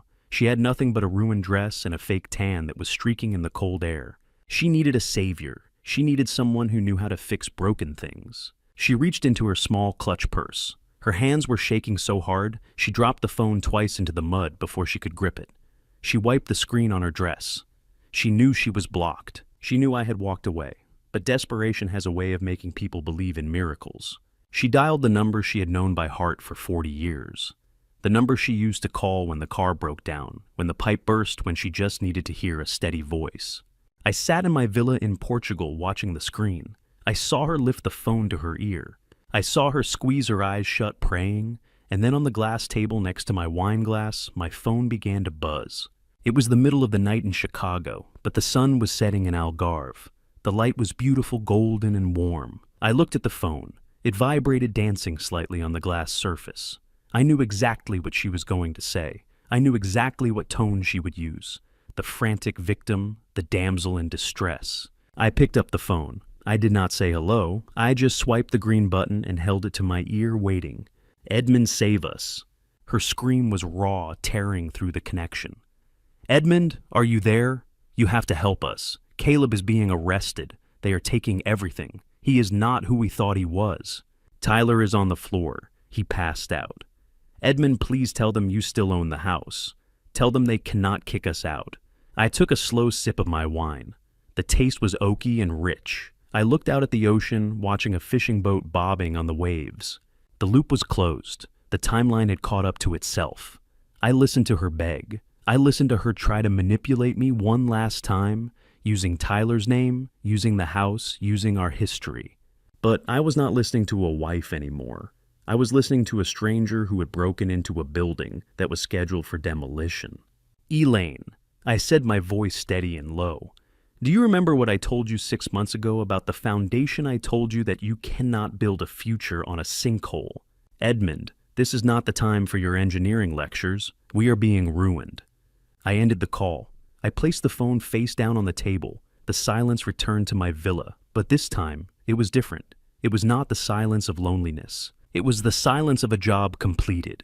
The final inspection was done. The structure had failed exactly as predicted. Now came the cleanup, and for the first time in my life, I wasn't the one who had to hold the broom. I put the phone back to my ear, but I did not speak immediately. I let the sound of Elaine's erratic breathing fill the silence. She was crying the kind of ugly, gasping sobs of someone who has just realized they are standing on a trap door that has already opened. "Edmund, please say something," she begged. "They took Tyler's phone. He is walking the streets somewhere. You have to call the lawyer. You have to wire bail money. He is your son." My voice when I finally spoke was not angry. It was not loud. It was the voice I used when I had to tell a client that their building was condemned. "Elaine," I said, calm and measured, "you are asking me to invest in a failed project. You are asking me to pour concrete into a bottomless pit." "He is not a project, Edmund. He is our boy," Elaine screamed. "He was tricked. Caleb made him sign those papers. He did not know he was laundering money. He thought he was being an executive." "Ignorance is not a defense," I said. "Tyler is 28 years old. He has a degree. He had a job. He chose to walk away from it because he wanted a shortcut. He wanted the glory without the work. But he is scared, Edmund. He is just a kid. He is a man, Elaine. A man who looked me in the eye and told me I was small. A man who told me my money was not good enough for his vision. Well, now he has a chance to see his vision through. He wanted to be a partner. Partners share liability." There was a pause on the line. I could hear the wind whipping around the tent back in Chicago. "So you are just going to leave him," she whispered. "You are going to let him go to jail." "I am going to let him learn," I said. "I bailed him out of the drop shipping business. I bailed him out of the crypto scheme. I bailed him out of the restaurant idea. Every time I fixed it, he learned nothing except that Daddy would always write a check. Not this time." "You are a monster," she hissed. "No, Elaine, I am a retiree, and my pension does not cover bail for wire fraud." I took a sip of my wine. The sun was gone now, leaving the sky a deep bruised purple. "And there is one more thing," I continued. "We need to discuss the house." "The house," she stammered. "What about the house?" I opened the document on my laptop. It was the foreclosure notice drafted automatically by the trust's legal software. The trust agreement was very specific, Elaine. It stated that the property must be maintained in good standing. It stated that no criminal activity could be conducted on the premises. And most importantly, it stated that no unauthorized structural modifications could be made without the trustee's approval. "So," she asked, her voice trembling. "So," I said, looking at the feed of the ruined backyard, "you cut down a 100-year-old oak tree. You dug up the drainage field. You overloaded the electrical grid to the point of failure. And you hosted a felon who used the address for identity theft. Edmund, please. You have violated every single clause of the occupancy agreement. The trust has automatically triggered a default. The property is no longer yours to live in.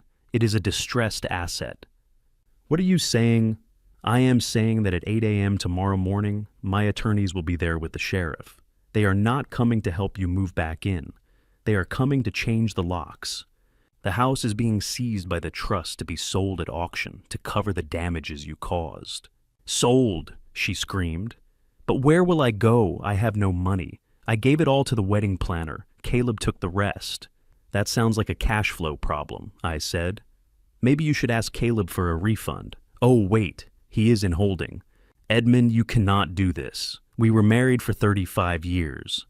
And for 35 years, I kept a roof over your head," I said, my voice finally hardening. "I kept the water running. I kept the heat on. And you called it boring. You called it a prison. Well, Elaine, I am setting you free. You wanted excitement. You wanted a new life. You have it. Edmund, please.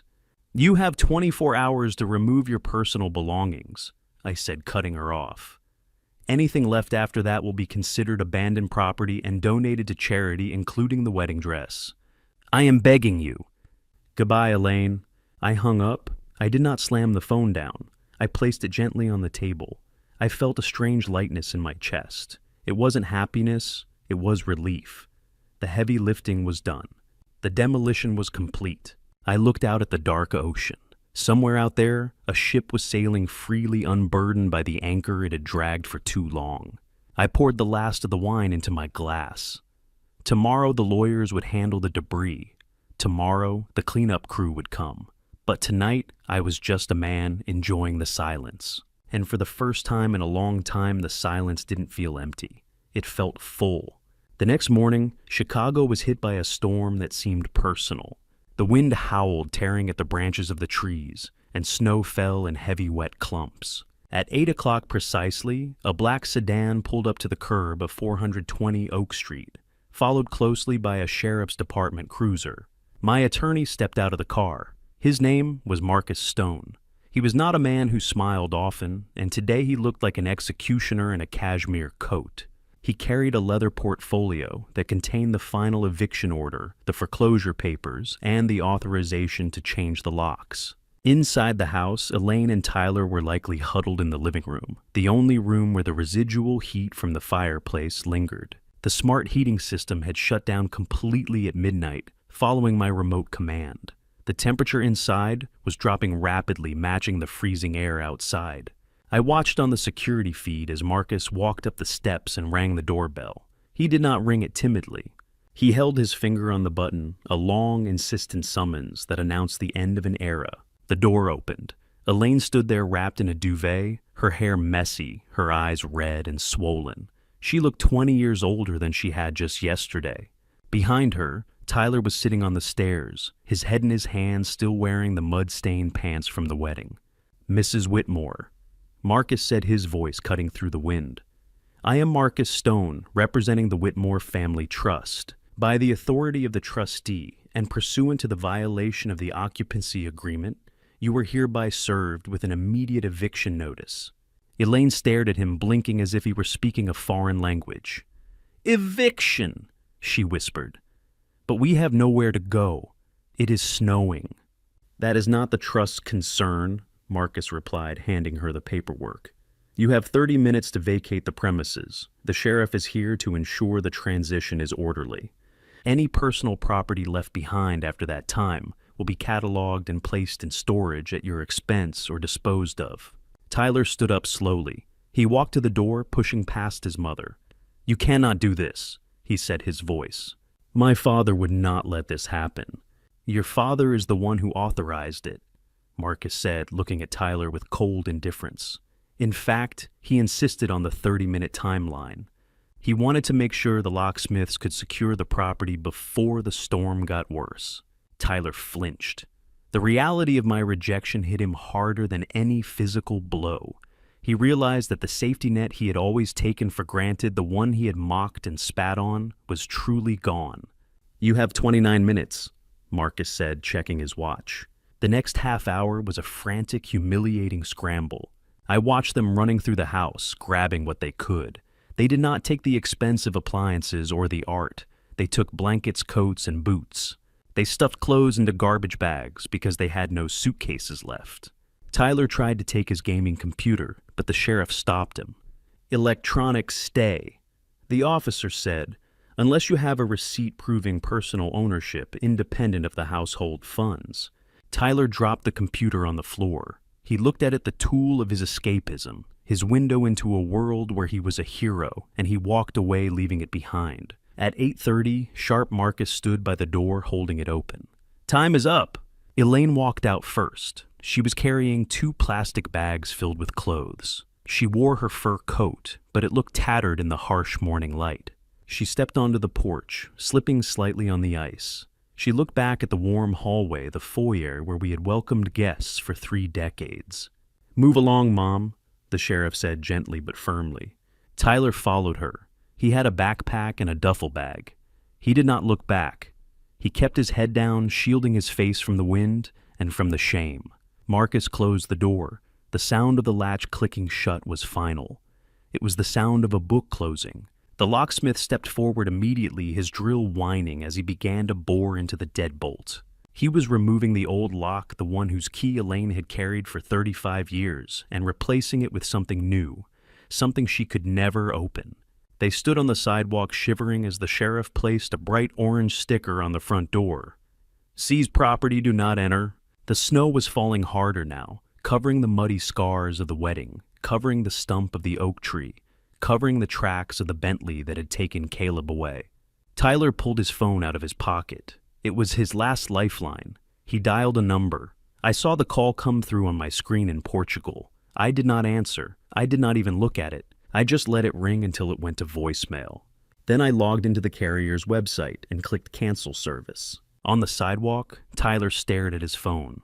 The signal bars disappeared, replaced by a no service message. He tapped the screen, frantically rebooting the phone, but the result was the same. He looked up at the gray sky and let out a scream of frustration. It was a raw, primal sound, but the wind swallowed it instantly. He turned to his mother. "You did this!" he shouted, his voice cracking. "You and your greed!" Elaine did not answer. She was staring at the house. "I am leaving," Tyler said, shouldering his bag. "I am going to the shelter downtown. I heard they have beds." "The shelter?" Elaine whispered, horrified. "Tyler, no. We can go to a hotel." "With what money, Mom?" Tyler snapped. "Your credit cards are maxed. Dad cut us off. Caleb stole everything else. We are homeless." "Do you understand that we are homeless people?" He started walking down the street, his figure becoming smaller and smaller in the swirling snow. He walked with a limp, his expensive shoes ruined by the weather. He looked like a refugee from a war he had started. Elaine watched him go. She took a step to follow him, but then stopped. She knew he did not want her. She knew she was the anchor that had dragged him down. She turned back to the gate. She gripped the cold iron bars, looking through them at the yard. Her eyes fell on the stump of the white oak tree. The snow was piling up on the flat surface of the cut wood like a white shroud. She remembered the day I planted it. It was a Saturday in spring. We were young then. We had just bought the house. I was wearing my work boots covered in dirt, and she had brought me a glass of lemonade. "Edmund," she had said, laughing, "why are you planting such a small stick? It looks pathetic." "It is an investment, Elaine," I had told her, wiping sweat from my forehead. "Oaks grow slow, but they grow strong. This tree will be here long after we are gone. It will shade our grandchildren." She remembered how I had cared for that tree, how I had pruned it, fed it, protected it from beetles. It was my pride. It was the symbol of my stability. And she had let Caleb cut it down. She had stood there sipping champagne while the chainsaws roared. She had laughed when Caleb said it was blocking the view. She had thought she was clearing the way for a brighter future. But now she saw the truth. The tree was not blocking the view. It was the view. It was the shelter. It was the strength. Caleb had promised her a pool, a resort, a paradise. But all he had given her was a hole in the ground and a stump. She looked at the house again. The windows were dark. The curtains were drawn. It looked impenetrable. It was a fortress I had built to keep the cold out. But now she was on the outside. She realized then that Caleb never loved her. He loved the access she provided. He loved the naive vanity that made her an easy mark. He saw a woman who was bored and ungrateful, and he exploited every crack in her character. But Edmund had loved her. I had loved her not with grand gestures or stolen Porsches, but with the quiet, steady love of maintenance. I fixed the leaks. I paid the bills. I secured the future. I insulated the walls so she would never feel a draft. I anticipated problems before they happened. I was the oak tree, boring, sturdy, reliable, and she had taken an axe to me. She sank to her knees in the snow. The cold seeped through her thin pants, biting into her skin. She dropped her bags. "Edmund," she sobbed, her voice weak.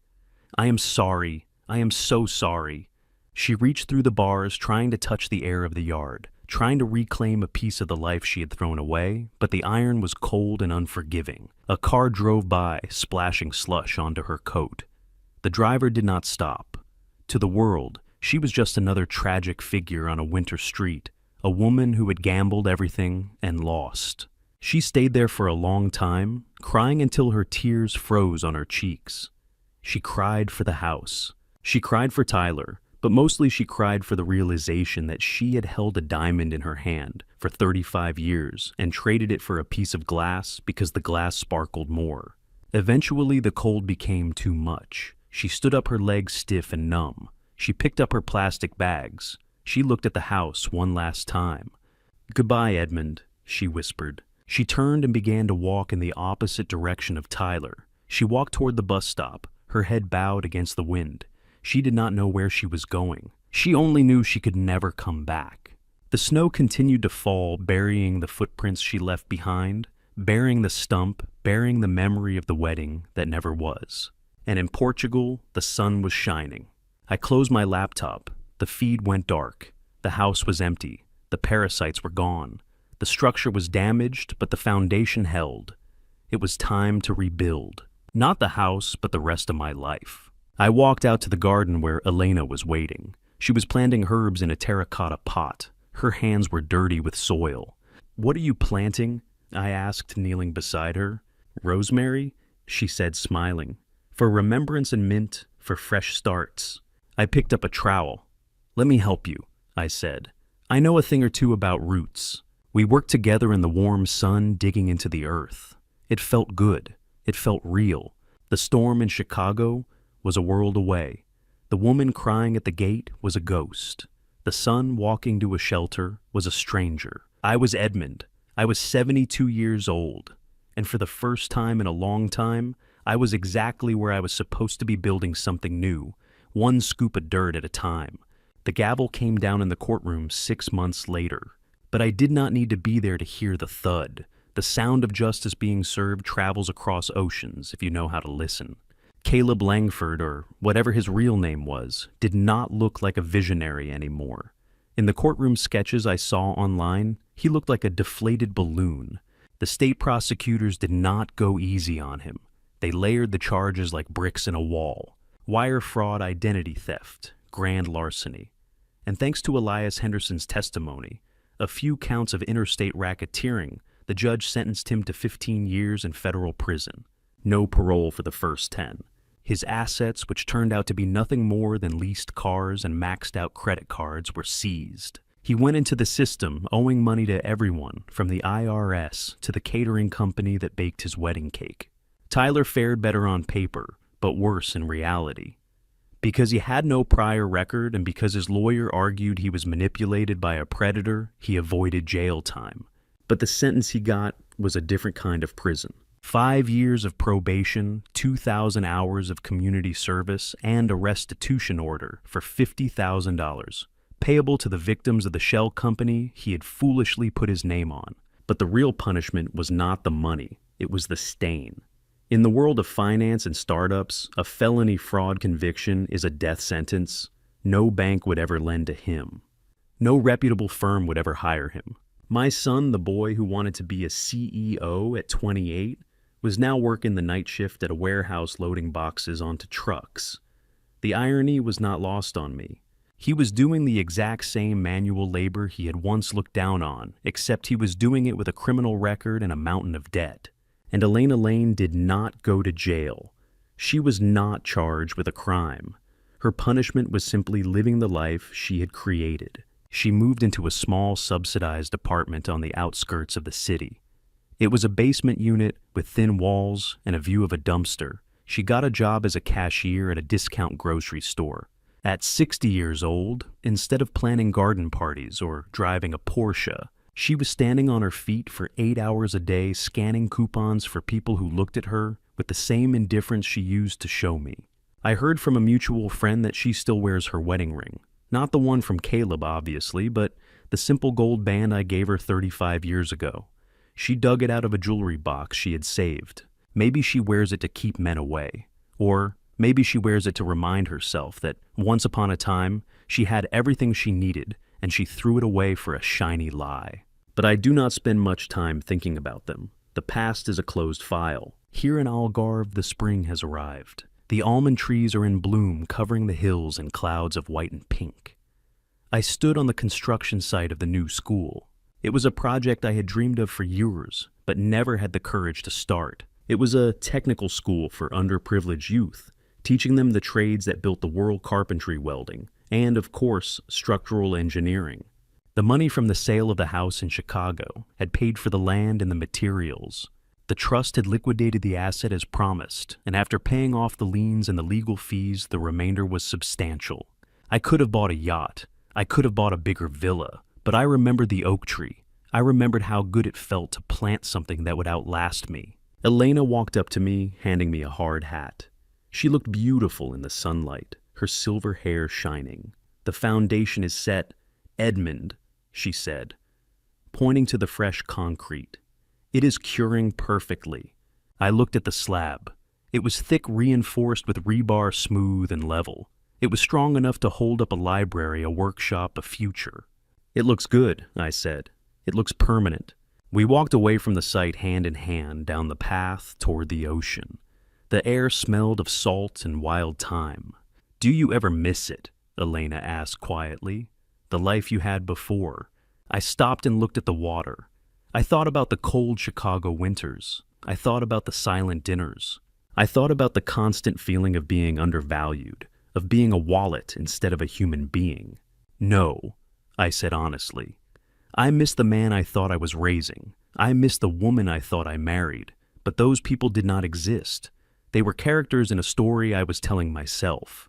The reality was different." Elena squeezed my hand. "Well, the reality here is pretty good." "Yes," I said, "it is." We sat on a bench overlooking the cliffs. The sun was beginning to set, painting the sky in strokes of orange and violet. It was the kind of sunset that makes you grateful just to be breathing. People often talk about revenge. They say it is sweet. They say it is a dish best served cold. They make movies about it where the hero destroys his enemies with fire and fury. But sitting there watching the waves, I realized that revenge is exhausting. It requires energy. It requires hate. And at 72, I do not have time for hate. I did not destroy Caleb Langford. His own greed destroyed him. I did not ruin Tyler's life. His own arrogance did that. I did not break Elaine's heart. She broke it herself when she tried to fill it with things instead of love. All I did was remove the scaffolding. I stopped propping them up. I stopped fixing their mistakes. I stopped being the safety net for people who were trying to cut the ropes. That is the structural law of life. If you build your house on sand, if you cut corners, if you cheat, the physics of integrity, gravity will eventually do the rest. I took a deep breath, filling my lungs with the clean air. I felt light. I felt unburdened. I looked at Elena. She was sketching in a small notebook, capturing the line of the horizon. "What are you drawing?" I asked. "A new beginning," she said, smiling. I smiled back at Elena, feeling the warmth of genuine connection for the first time in what felt like lifetimes. My phone was in my pocket, turned off. I did not need it anymore. There were no emergencies to handle, no middle-of-the-night alarms, screaming about burst pipes or failing systems. No one was calling to ask for money or bail or a second chance they had already squandered a dozen times before. The only thing I had to do was watch the sun go down and wake up tomorrow to build a school. Not for profit, not for recognition, but because it was the right structure to leave behind. The weeks that followed were a blur of purposeful motion. I threw myself into the final preparations with the same meticulous attention I had once given to my bridges and buildings back in Chicago. But this time, every beam I approved, every foundation I inspected, every electrical system I verified carried a different weight. This wasn't just engineering. This was redemption of a sort, proof that my skills, my knowledge, my careful planning could create something that would outlast the wreckage of my personal life. The ribbon cutting for the Whitmore Technical Institute was not a black tie affair. There was no red carpet rolled out across manicured lawns. There were no ice sculptures melting in the Mediterranean sun, no champagne tower waiting to collapse under its own ostentatious weight. There were no rented tuxedos or leased Ferraris parked out front, no photographers jostling for position to capture the artificial glamour of people pretending to be more than they were. Instead, there was dust, honest working dust, that coated everything and everyone. There was the smell of sawdust and fresh paint, the sharp tang of welding sparks still lingering in the air from the morning's final adjustments. There were tables filled with heavy tools that had actual purpose, welding masks that would protect real students doing real work, and blueprints spread across every available surface, showing not vanity projects, but practical buildings that could change lives. And there were 50 young men and women from the local villages, their ages ranging from 16 to 35, standing in small clusters around the workshop spaces. Their eyes were wide with a hunger for opportunity that I recognized immediately from my own youth, that desperate, beautiful desire to learn something tangible, something that couldn't be taken away by market crashes or broken promises. They were not looking for a handout or a shortcut to easy money. They were looking for a trade, a skill, a foundation they could build their own lives upon. I stood at the simple wooden podium, looking out at the crowd of about 200 people who had gathered.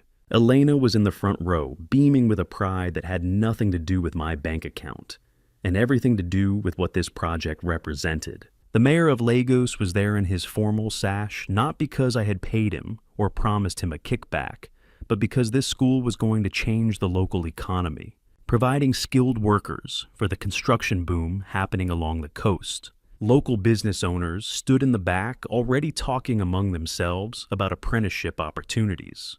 Parents held their children's hands, pointing at the equipment, whispering about possibilities that hadn't existed just 6 months ago. The local priest had come offering a blessing. Even Manuel from the cafe had closed early to attend, standing with the other shop owners who had watched this American engineer transform from a sad refugee into a community builder. I cut the red ribbon with a pair of industrial shears, not ceremonial gold scissors, but the real tools we would actually use in the metalworking classes. The applause was loud and genuine, echoing off the concrete walls and high ceilings of the workshop. It felt completely different than the applause at Caleb's wedding. That applause had been bought with expensive wine and the promise of networking opportunities. This applause was earned through months of planning, transparency about the mission, and the visible proof that something meaningful was being created. As the crowd dispersed to tour the facilities, shaking my hand and thanking me in Portuguese and broken English, I felt something shift inside my chest. It wasn't happiness exactly. I'm not sure I'll ever feel that pure emotion again after what I've been through. It was more like alignment, like a building settling onto its foundation after all the supports are finally in place. Later that evening, as the sun began its descent over the Atlantic, turning the water into a sheet of hammered copper that seemed to glow from within, I sat in my study. The room was simple, but comfortable whitewashed walls, a heavy wooden desk I had bought from a local craftsman, shelves filled with engineering texts and Portuguese language books I was slowly working through. On my desk sat a single envelope. It had arrived 3 days ago, forwarded by my lawyer, Marcus Stone, through the secure mailing system we had established. It had a Chicago postmark smudged and weathered from its journey across the ocean. The handwriting was messy, frantic, the letters slanting desperately across the front. It was from Tyler. For 3 days I had let it sit there unopened. I treated it like a suspicious structural crack in a building, monitoring it from a distance, noting its presence, but not rushing to conclusions about what it might mean. I would walk past my desk, see it there, and continue with my day. I watered Elena's plants. I reviewed construction contracts. I had coffee with the instructors we had hired. All the while, that envelope sat there like a ghost waiting to speak. But tonight, after seeing the hope in the eyes of my students, after cutting that ribbon and feeling the weight of genuine accomplishment, I decided to open it. I slit the envelope carefully with my letter opener, another gift from Elena made of olive wood with my initials carved into the handle. Inside was a single sheet of lined notebook paper, the kind you could buy at any corner store, folded into thirds. The paper was cheap, slightly yellowed, with a coffee stain in one corner. It was the stationery of someone who had nothing left. Dad. It began, and I had to stop for a moment because I hadn't been called that in so long. I am writing this on my break at the warehouse. My back is killing me. I lifted 400 boxes today. I know the exact number because I've started counting everything now, the way you used to count and track and measure. My hands are blistered. I look at them, and for the first time, I remember your hands. I remember how rough they were when you came home from work when I was a kid. I used to think they were ugly, damaged somehow. Now I know they were just tired. They were honest hands. And mine are just starting to understand what that means. I took a sip of my wine. The vintage was excellent, a local Alentejo red that Manuel had recommended. I let the taste settle on my tongue while I absorbed Tyler's words. I live in a studio apartment with 2 other guys. The letter continued, the handwriting getting slightly more controlled, as if he had found his rhythm. It smells like ramen noodles and old socks and desperation. I hate it. I hate the stained carpet in the bathroom we have to share and the way the heat barely works. But I pay my share of the rent every Friday. I've paid it for 3 months straight now.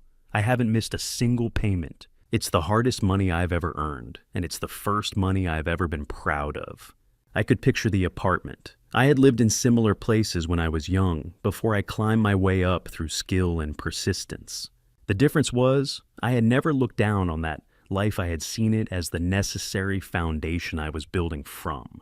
Tyler was only now discovering what the ground floor actually looked like. "Mom calls me sometimes," Tyler wrote, and I could feel the weight in those words. She cries about the basement apartment she's in. She cries about her feet hurting from standing at the register all day. She tells me about the customers who are rude to her, about her manager, who treats her like she's stupid, about how unfair everything is. She still talks about the house like it was stolen from us, like some thief came in the night and took what was rightfully ours. But I stopped listening, Dad. I stopped listening because I finally understand the difference between losing something and throwing it away. Nobody stole that house from us. We threw it away. We threw away everything you built because we thought we deserved something better without having to build it ourselves. I felt a twinge in my chest reading those words. Not regret. I had processed that emotion and found it wanting. It was more like the dull ache of a scar that has healed but remembers the wound. The tissue has closed, the pain has faded, but on certain days when the weather changes, you can still feel where the damage was done. "I am not asking for anything," Tyler wrote, and I believed him. There was no request for money carefully buried in the middle of the letter, no subtle plea for intervention. "I know I lost that right when I stood in that coffee shop and told you I didn't want to hear from you until you were dead. I know I can't take that back. Words don't work that way. You taught me that, though I wasn't listening at the time. You said that once you pour concrete, once it sets, you can't just reshape it. You can only pour new concrete somewhere else. So that's what I'm trying to do. I'm trying to pour a new foundation." He described his days: the early morning alarm at 5 a.m., the crowded bus ride to the industrial district, the way his supervisor had started giving him more responsibility because he showed up on time and didn't complain.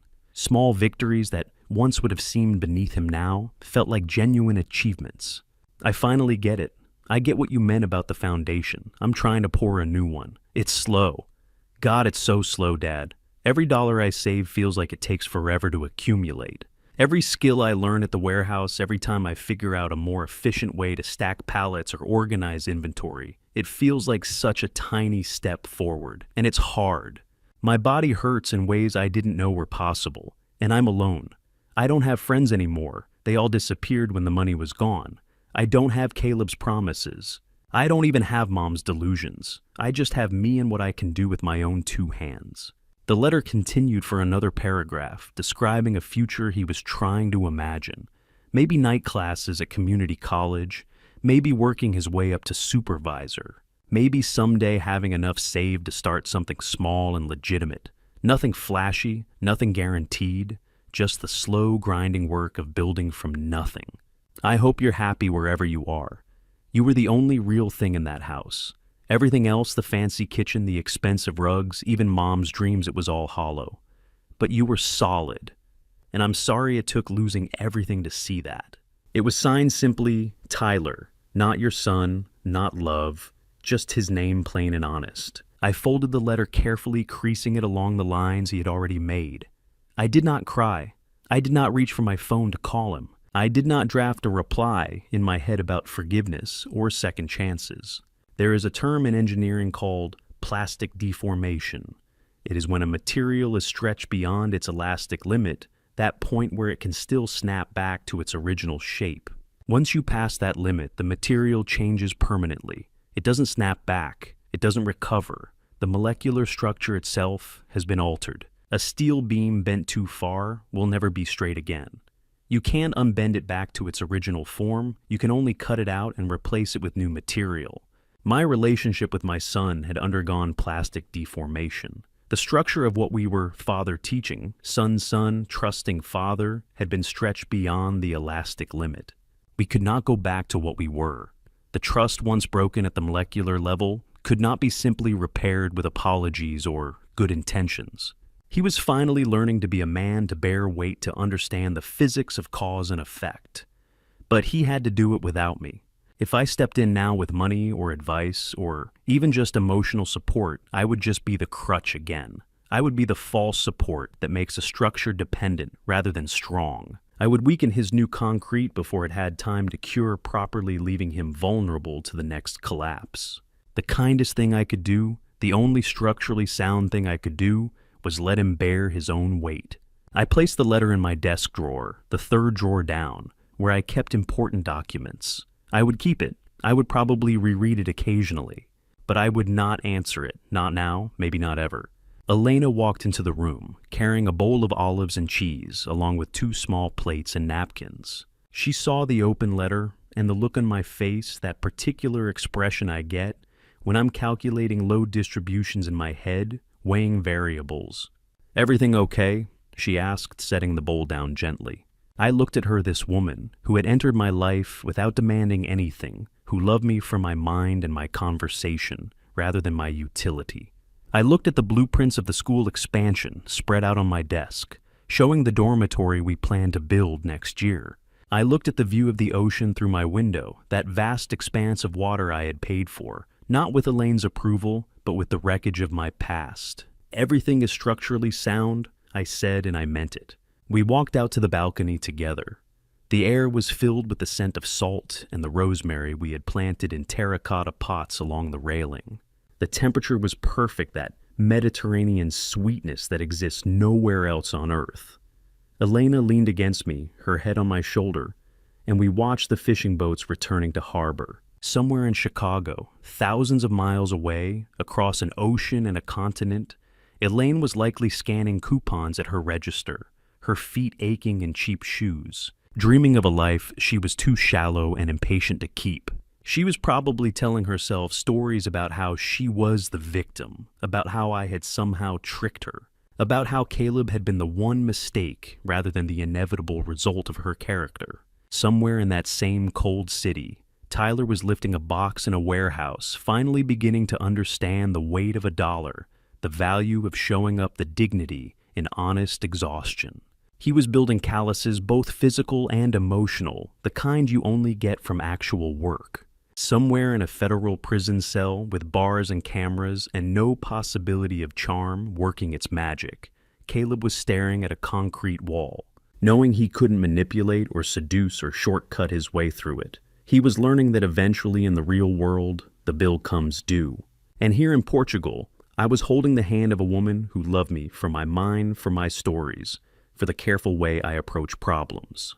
Not for my bank account or what I could provide or how I could elevate her status. I took a deep breath, filling my lungs with the clean Atlantic air that had traveled 3,000 miles over water, air that had never touched Chicago, air that carried no memory of cold driveways or divorce papers or wedding disasters.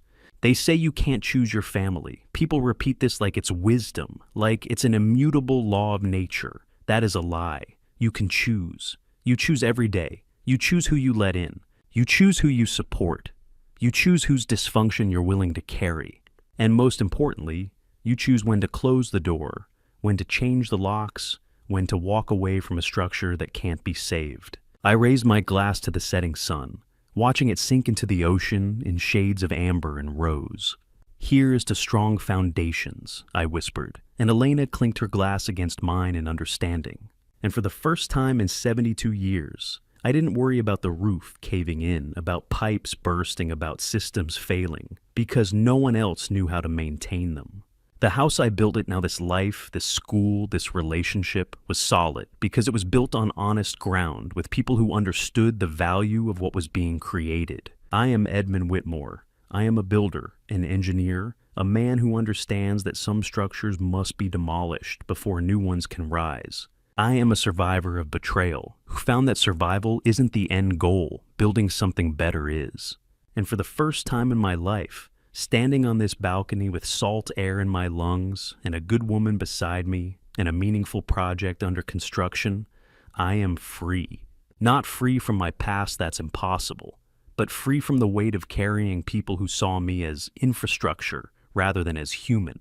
And that freedom, hard won and carefully maintained, is the strongest foundation I've ever poured. So here I am, sitting on this balcony in Portugal, watching the sun paint the Atlantic in shades of gold and amber. The breeze is warm, the wine is good, and for the first time in decades, my chest doesn't feel tight when I breathe. But I'd be lying if I said this family story ended with pure satisfaction. Family betrayal leaves scars that never fully fade. They just become part of the landscape of who you are. Looking back at everything that happened, I want to share something with you. Don't become like me. Don't wait until you're 72 years old to realize that you've been building a monument to people who saw you as a construction site, not as a human being. I spent 40 years pouring concrete for a foundation that nobody appreciated until it crumbled beneath them. That's not strength, that's just slow-motion self-destruction. The lesson I learned from this family story is brutally simple. You cannot engineer love. You cannot calculate loyalty. You cannot draft a blueprint for respect and expect people to follow it just because you did everything right. I thought if I worked hard enough, saved smart enough, and built a secure enough life, my family would value what I provided. But Elaine didn't want security. She wanted spectacle. Tyler didn't want guidance. He wanted shortcuts. And I kept giving them what I thought they needed instead of seeing what they actually wanted. Here's what I wish someone had told me 20 years ago. When people show you who they are, believe them the first time. When your wife starts complaining that you're boring, that's not a request for you to become more entertaining. That's her telling you she's already emotionally checked out. When your son rolls his eyes every time you offer advice, that's not teenage rebellion, that's disrespect, that will only calcify with age. I ignored those signs because I believed in the sanctity of family, in the power of persistence, in the idea that love could be earned through consistent effort. But family betrayal taught me something profound. Some people will take everything you build and burn it down for warmth, then complain that the fire didn't last long enough. I'm not a particularly religious man, but I've been thinking a lot about what the Bible says. Do not cast your pearls before swine, lest they trample them underfoot. For years I thought that verse was harsh judgmental. Now, I understand it's not about condemning others, it's about protecting what's sacred in yourself. My time, my effort, my heart, those were pearls. And I kept casting them before people who saw them as gravel to be walked over. My advice to you, especially if you're the provider, the fixer, the responsible one in your family, set boundaries before resentment sets them for you. Don't wait until you're standing in a cold driveway signing divorce papers to realize you've been taken for granted. Have the difficult conversations early. Ask directly, do you value what I contribute? And if the answer is silence, or worse, a list of complaints about what you're not providing, then you have critical information about the structural integrity of that relationship. From my perspective, as someone who's lived through this family story, I can tell you that the hardest part wasn't losing the house or the money. It was accepting that the version of my family I believed in never actually existed. I was in love with a projection, a hope, a possibility that I kept trying to manifest through sheer willpower and financial stability. Elaine was always going to chase the shiniest object. Tyler was always going to take the path of least resistance. Those weren't flaws that developed over time. Those were core characteristics I refused to acknowledge, because acknowledging them would have meant admitting I'd invested 35 years in a failing structure. So, what should you do if you see yourself in my story? First, conduct an honest structural assessment of your relationships. Are you the only one doing maintenance? Are you the only one worried about the foundation? Are the people around you contributing to the build? Or are they just planning how to spend the equity second, diversify your emotional investments? I made the mistake of putting all my identity into being a husband and father. When those roles were stripped away, I almost forgot I was also an engineer, a problem solver, a man with skills and value beyond what I could provide to ungrateful people. Third, and this is crucial, build something that's yours alone. For me, it was the technical school here in Portugal. It's a legacy that can't be divorced away or gambled by a con artist. It's permanent, it's meaningful, and it's mine. You need that something that exists independent of your family's approval or participation. I won't pretend this ending is entirely happy. I think about Tyler sometimes loading boxes in a warehouse, and part of me wants to wire him money to fix it one more time. But that would be structural malpractice. He's learning to bear weight for the first time in his life.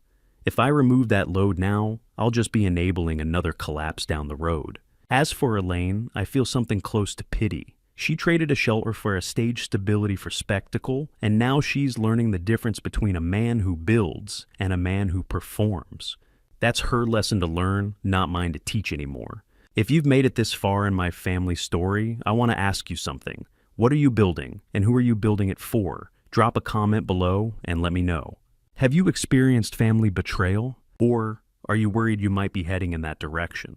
Share this video with someone who needs to hear this message sometimes. We can't see the cracks in our own foundation until someone else points them out.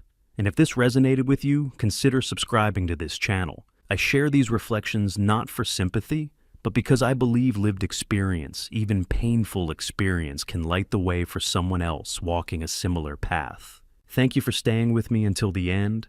I know this wasn't an easy story to hear. Before you go, I need to be transparent with you. This narrative contains fictionalized elements crafted for educational and reflective purposes.